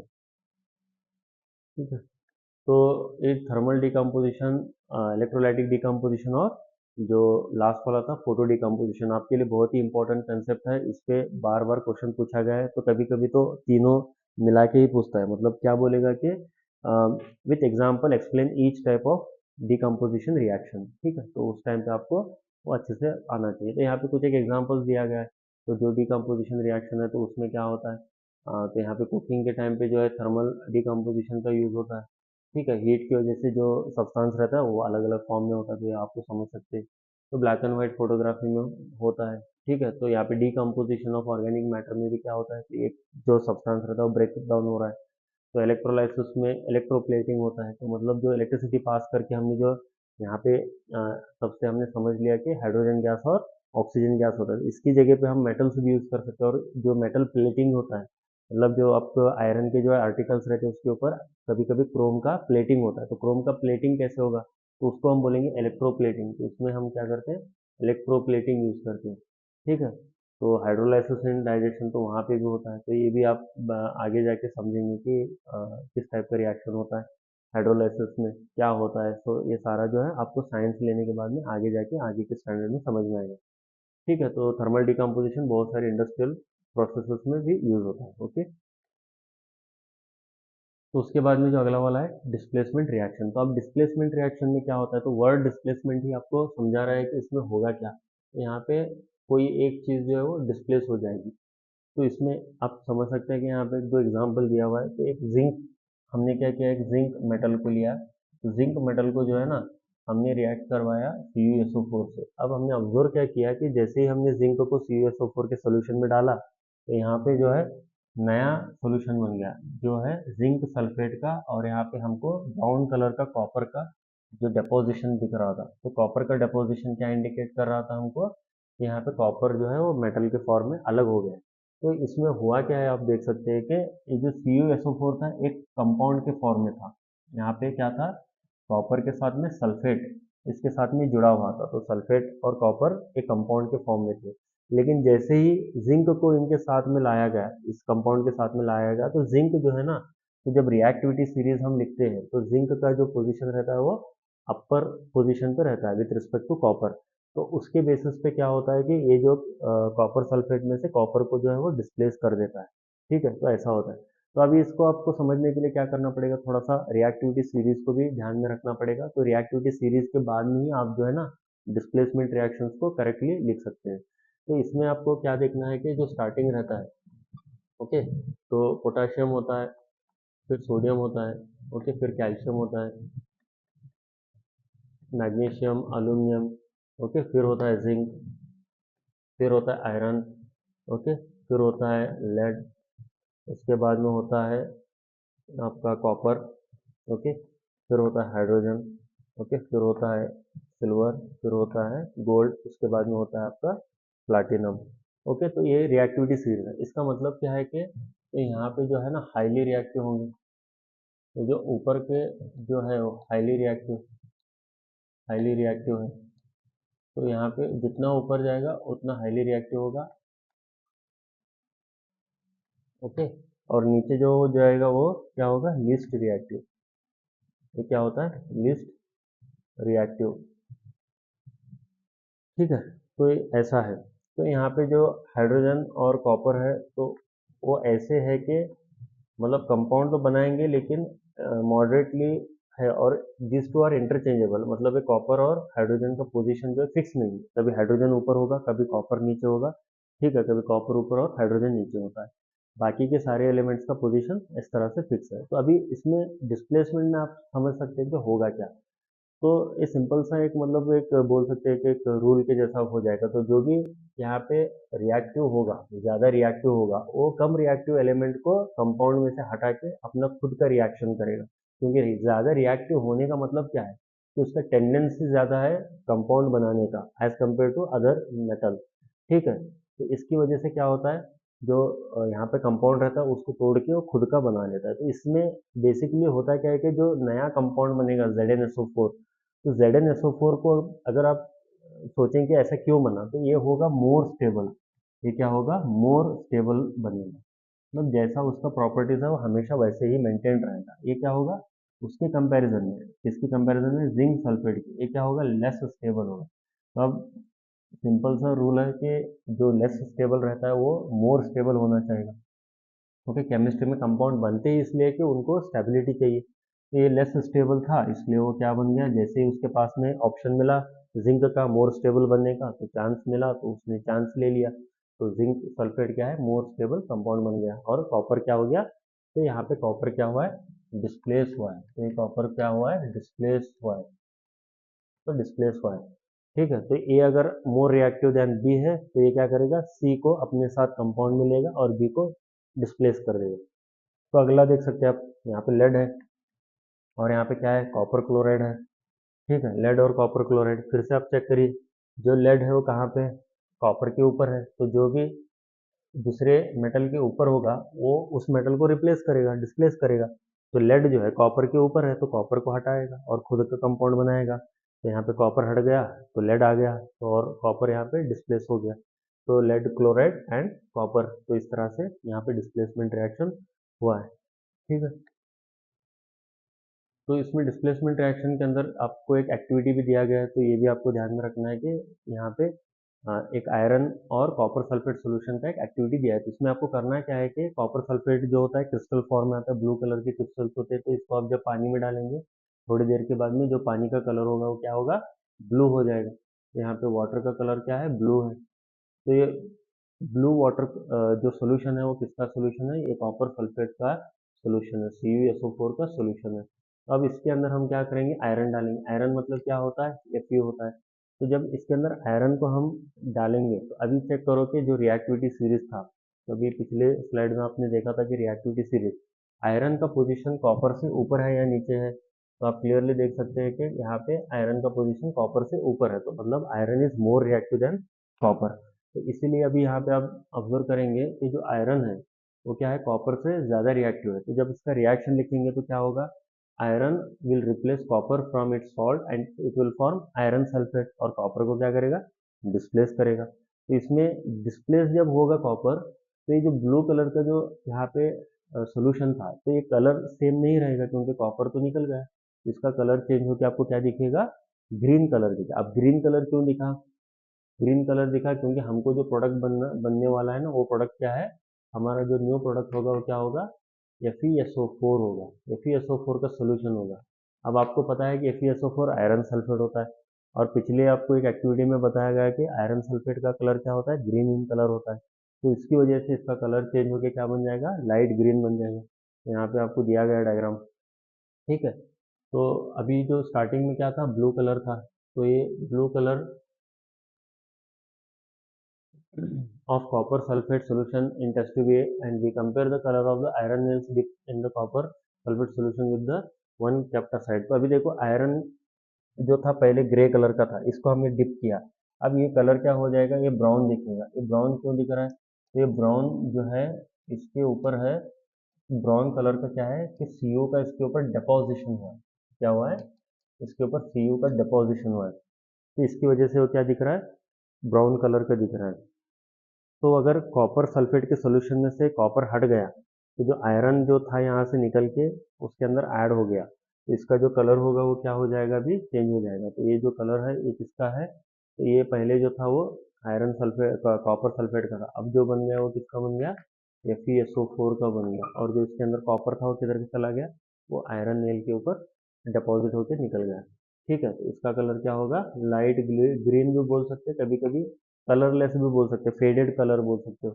ओके, लाइट ग्रीन होता है, लेकिन यूजुअली अगर आप ऑब्जर्व करेंगे तो लाइट ग्रीन कलर का दिखता है। ठीक है, तो इसका रिएक्शन आप देख सकते हैं यहाँ पे। आयरन, तो जो iron plus copper sulphate, iron sulphate and copper, तो इसका कलर क्या होगा, इसका कलर होगा light green.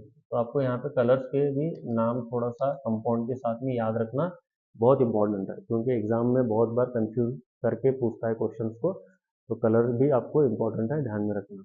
The iron nails become brownish in colour and the blue colour of copper sulphate solution fades, तो ये फेड भी बोल सकते हैं।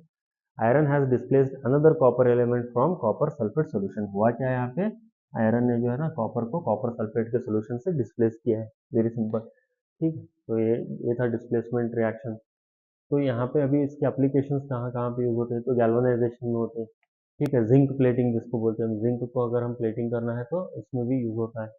तो उसके बाद में होता है इलेक्ट्रोकेमिकल सेल्स में भी होता है, और उसके बाद मेटल एक्सट्रैक्शन में भी होता है, तो ये आप आगे जाके समझेंगे मेटल एक्सट्रैक्शन में कैसे होता है, मेटल प्लेटिंग में भी होता है। ठीक है, तो ये डिस्प्लेसमेंट रिएक्शन, मतलब एक मेटल आपको चाहिए, अभी आयरन का जो कलर था, आयरन का कलर ब्राउन बन गया, तो उसके ऊपर कॉपर का एक कोट आ गया, तो उसको हम क्या बोलते हैं, मेटल प्लेटिंग बोलते हैं। तो ये डिस्प्लेसमेंट रिएक्शन के थ्रू हम किसी भी मेटल का एक कोटिंग दूसरे मेटल पे हम चढ़ा सकते हैं, तो यहाँ पे जिंक का जब चढ़ाएंगे तो उसको बोलेंगे हम गैल्वेनाइजेशन। ठीक है, तो यही चीज़ जो है ना, क्या इलेक्ट्रोकेमिकल सेल में भी यूज होता है और मेटल एक्सट्रैक्शन में भी यूज होता है। ओके, तो डबल डिस्प्लेसमेंट का मतलब क्या है कि यहाँ पे डिस्प्लेसमेंट दोनों का भी हो रहा है, तो जो दो कंपाउंड है ना, उनमें से जो मेटल है वो डिस्प्लेस हो रहा है दूसरे से। तो अभी यहाँ पे एग्जांपल्स है बहुत सारे। ठीक है, तो इस एग्जांपल्स में देख सकते हो, तो ये इसमें जो मेनली क्या होता है, तो एक्सचेंज ऑफ आयॉन्स होता है। यहाँ पे जो रिएक्शन होता है, वो रिएक्शन किसकी वजह से होता है, एक्सचेंज ऑफ आयॉन्स। तो एक्सचेंज ऑफ आयॉन्स का मतलब क्या है कि जो ये ए था, ये ए प्लस बन गया और ये बी माइनस, और ये जो सी था, ये क्या बन गया जाएगा, ये सी प्लस और डी माइनस। अब होता क्या है कि जो ए प्लस था डी माइनस के साथ में जुड़ेगा, ए प्लस डी माइनस जुड़ेगा, और जो बी था वो सी प्लस के साथ में जुड़ेगा। ठीक है, तो बी और सी जुड़ेंगे, तो बी माइनस और सी प्लस, तो ये A D plus B C, तो ऐसा बन गया। तो इनमें हुआ क्या है, तो ए का जो बी था वो एक्सचेंज हो गया है इसके साथ में, सी के साथ में, और इसका इसके साथ में एक्सचेंज हो गया, तो ये एक्सचेंज ऑफ आयॉन्स हुआ है। ठीक है, तो इसीलिए इस रिएक्शन को क्या बोलते हैं, because of exchange of ions बोलते हैं। तो यहाँ पे एग्जांपल्स में देखो कौन से, तो जब NaCl को H2SO4 के साथ में रिएक्ट करेंगे तो क्या बनेगा, अब Na है और इधर H2SO4 है, तो ये H2 वाला क्या है, प्लस पॉजिटिव पार्ट है इधर, ये प्लस है और ये माइनस है और ये माइनस है। अब इसमें से होता है क्या है, जो प्लस है ना वो दूसरे के माइनस के साथ में होगा, मतलब NaSO4 के साथ में मिलेगा, लेकिन SO4 का वैलेंसी कितना होता है, 2 होता है, तो इसका वैलेंसी 2 होता है। तो स्टार्टिंग को मैंने आपको बताया कि फॉर्मूला कैसे लिखना है, इसका वैलेंसी 2, इसका वैलेंसी 1, इसका 2 इधर आएगा, Na2SO4 बन गया। फिर यहाँ पे आप देख सकते हैं कि Cl माइनस है और H प्लस है, तो H और Cl कंबाइन हो जाएंगे, H और Cl, लेकिन यहाँ पे क्या था आपके पास में, यहाँ पे क्या था, H2 था, तो 2 था मतलब, तो यहाँ पे 2H करना पड़ेगा, तो 2HCl हुआ। अगर 2HCl हुआ तो Cl भी 2 हो गया, इसलिए यहाँ पे भी 2 आ गया, तो बैलेंसिंग भी हो गया। तो वैसे ही अगर NaCl को AgNO3 के साथ में करेंगे तो NaNO3 AgCl बनेगा। Okay, NaCl is sodium chloride, AgNO3 is silver nitrate, और ये क्या बन गया, sodium nitrate and silver chloride. ठीक है, फिर यहाँ पे HNO3, HNO3 जो है ना वो रिएक्ट करके नाइट्रिक एसिड है, ये रिएक्ट करता है कैल्शियम हाइड्रोक्साइड जो है कि जो एक टाइप का बेस होता है, तो ये आपको सेकंड चैप्टर में इनका वापस से एक बार आपको रिएक्शन आएगा। तो एसिड और बेस का जब रिएक्शन होता है तो न्यूट्रलाइजेशन रिएक्शन होता है, मतलब यहाँ पे भी क्या हो रहा है, एक्सचेंज हो रहा है बेसिकली। ठीक है, तो Ca के साथ में NO3 जुड़ रहा है और यहाँ पे H2O दोनों मिलके बना रहे हैं, H प्लस के साथ में O2 माइनस उसका कंबाइन होके बन जाएगा। यहाँ पे और एक रिएक्शन है KOH प्लस HCl, तो यहाँ पे बेस और यहाँ पे एसिड है, तो ये भी जो है ना उसी टाइप का रिएक्शन है जैसा ऊपर में था, न्यूट्रलाइजेशन रिएक्शन हो रहा है, तो इसमें भी डबल डिस्प्लेसमेंट हो रहा है। ठीक है, तो यहाँ पे डबल डिस्प्लेसमेंट के अंदर आपको एक एक्टिविटी भी दिया गया है जो टेक्स्ट बुक में है, आपको ध्यान में रखना है कि एक्टिविटी में हो क्या रहा है, कौन से सब्सटेंसेस को यूज कर रहे हैं और कौन से टाइप के प्रोडक्ट्स बन रहे हैं। ठीक है, तो सोडियम सल्फेट सोल्यूशन और बेरियम क्लोराइड के सोल्यूशन को हमने यहाँ पे यूज किया है, तो sodium sulphate solution and barium chloride solution को यूज किया है। ठीक है, तो इसको क्या करना है, दो अलग अलग टेस्ट ट्यूब के अंदर दोनों का सोल्यूशन लेना है। ठीक है, एक में क्या लेना है, सोडियम सल्फेट लेना है, दूसरे में क्या लेना है, बेरियम क्लोराइड लेना है। आप दोनों को एक साथ में यहाँ पे ऐड करना है, तो एक यहाँ से एक ऐड हो जाएगा।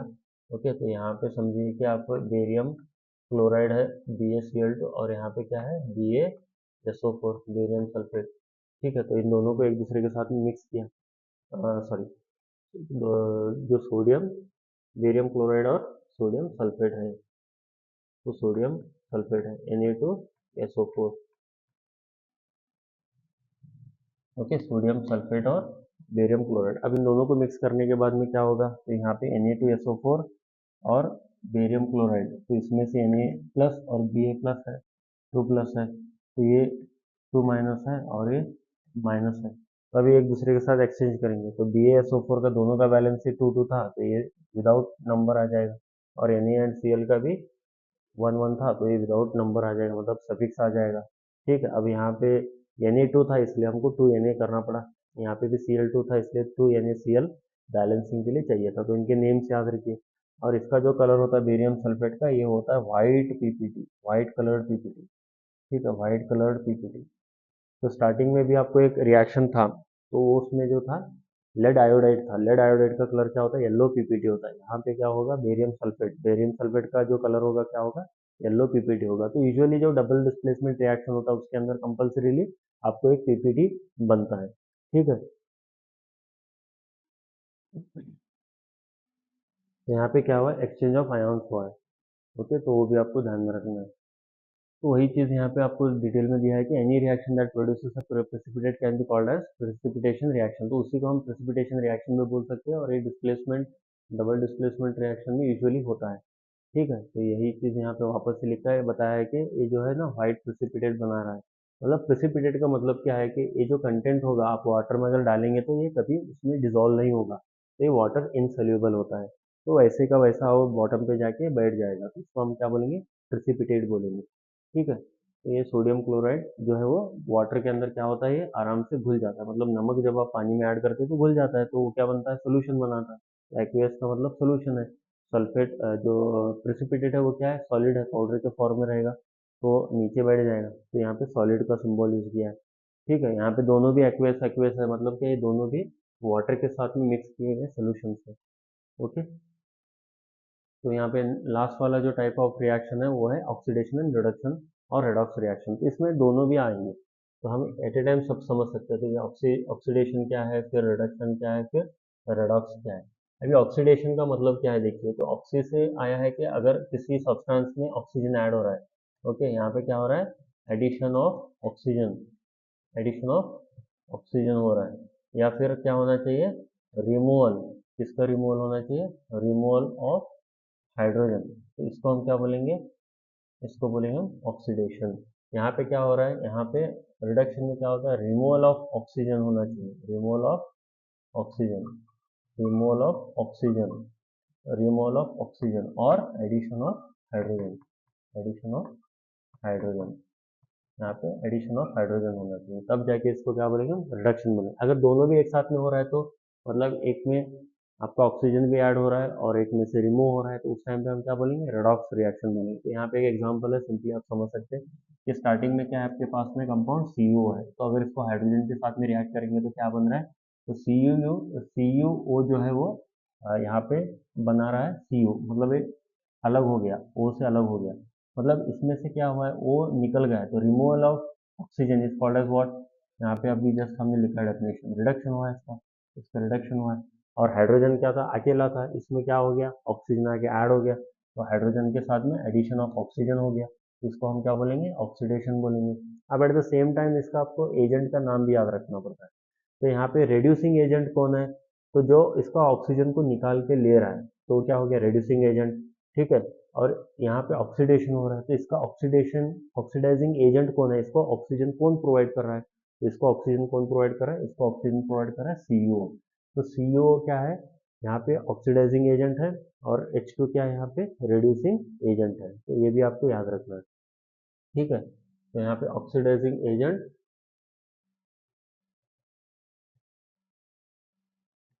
ऑक्सीडाइजिंग एजेंट कौन है, CuO है, जिसके पास ऑक्सीजन है वही क्या करेगा, ऑक्सीजन को देगा।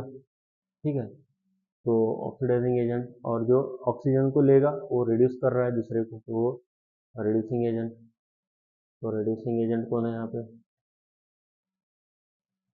यहाँ पे कौन ले रहा है ऑक्सीजन को, H2 ले रहा है, जो दे रहा है वो ऑक्सीडाइजिंग एजेंट, जो ले रहा है वो रिड्यूसिंग एजेंट। ओके, तो ये भी तुम आपको यहाँ पे मेंशन करना होता है, ठीक है। तो आई होप आपको ऑक्सीडाइजिंग ऑक्सीडेशन एंड रिडक्शन और रेडॉक्स रिएक्शन, मतलब इन इस रिएक्शन में क्या हो रहा है, दोनों भी हो रहा है। जब एट ए टाइम दोनों भी हो रहे हैं तो उस टाइम पे आप क्या बोल सकते हैं, इसको रेडॉक्स बोल सकते हैं। अभी हम ऐसा क्यों बोल रहे हैं कि दोनों हो रहे हैं, तो हमारे पास में और भी एक एग्जांपल है। आपके पास में C+O2, अब ये कौन सा हो रहा है रिएक्शन, CO2 हो रहा है, मतलब यहाँ पे C का क्या हो रहा है, यहाँ पे C का क्या हो रहा है, ऑक्सीडेशन हो रहा है, क्योंकि इसमें ऑक्सीजन ऐड हो रहा है, ऑक्सीडेशन हो रहा है, ठीक है। और एक होता है आपके पास में H2+O2, ये क्या बना रहा है, H2O बना रहा है, इसमें भी क्या हो रहा है, ऑक्सीडेशन हो रहा है, ठीक है। यहाँ पे भी क्या हो रहा है, ऑक्सीडेशन हो रहा है, तो यहाँ पे ऑक्सीडेशन हो रहा है, ठीक है। तो इस तरह से सिर्फ ऑक्सीडेशन भी हो सकता है, सिर्फ रिडक्शन भी हो सकता है, और दोनों भी मिला के होता है तो उसको बोलते हैं रेडॉक्स। तो मोस्ट ऑफ द टाइम क्या होता है, आपको रेडॉक्स रिएक्शन के एग्जांपल्स एग्जाम में पूछता है, इसलिए ये वाला आपको समझाएगा कि किसका किस में क्या कन्वर्शन हो रहा है। ओके, यहाँ पे वही चीज़ बोला है कि कोई एक सब्सटेंस जो होगा ऑक्सीजन को गेन करेगा, तो उसको हम क्या बोलेंगे, ऑक्सीडाइज्ड बोलेंगे, ठीक है। तो यहाँ पे कौन सा ऑक्सीडाइज हो रहा है, hydrogen gaining oxygen, therefore hydrogen oxidize हो रहा है। कॉपर लूजिंग ऑक्सीजन, इसलिए वो क्या हो रहा है, रिड्यूस हो रहा है, ठीक है। तो उसके बाद में अब यहाँ पे लास्ट टॉपिक में आ गए हम, जहाँ पे हम समझेंगे कि effects of oxidation and reduction in everyday life.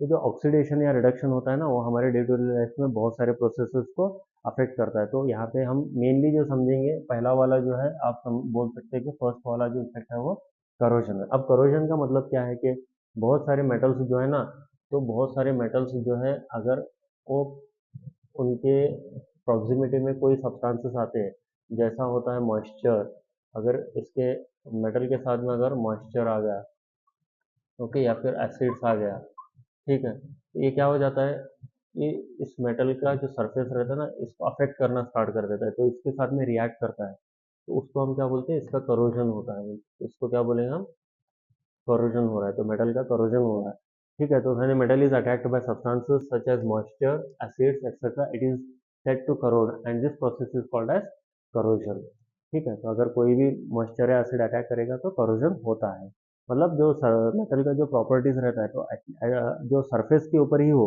तो वो प्रॉपर्टीज क्या होना स्टार्ट होता है, खराब होना स्टार्ट हो जाता है, ठीक है। तो इसके एग्जाम्पल क्या है, जो सिल्वर के ऑर्नामेंट होते हैं, तो सिल्वर के ऊपर क्या होता है, एक ब्लैक कलर का कोटिंग आ जाता है, तो ये जो ब्लैक कोटिंग रहता है वो किसका बनता है, यहाँ पे ये, यहाँ पे Ag2S, सिल्वर सल्फाइड, ठीक है। तो ये एग्जाम में आया हुआ है, आपको याद रखना है इसका नाम।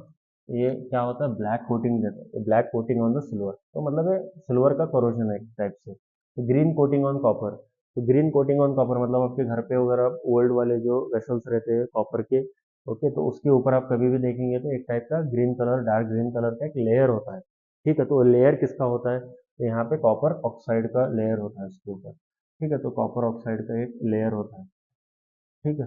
तो उसको हमको बाद में अलग टाइप के सब्सटेंस यूज करके, पीताम्बरी वगैरह, तो जब क्लीनिंग करते हैं तो निकालना पड़ता है उस लेयर को।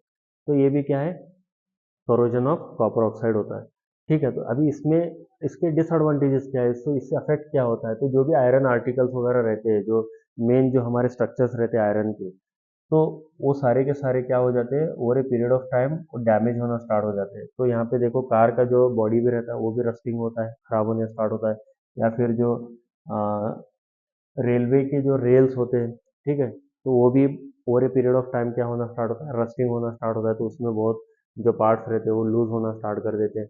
तो जो शिप्स रहते हैं बड़े बड़े, तो वो भी continuously in contact with water रहने की वजह से वहाँ पे भी बहुत ज़्यादा रस्टिंग होता है, तो उसका भी मेटल जो है डैमेज होता है।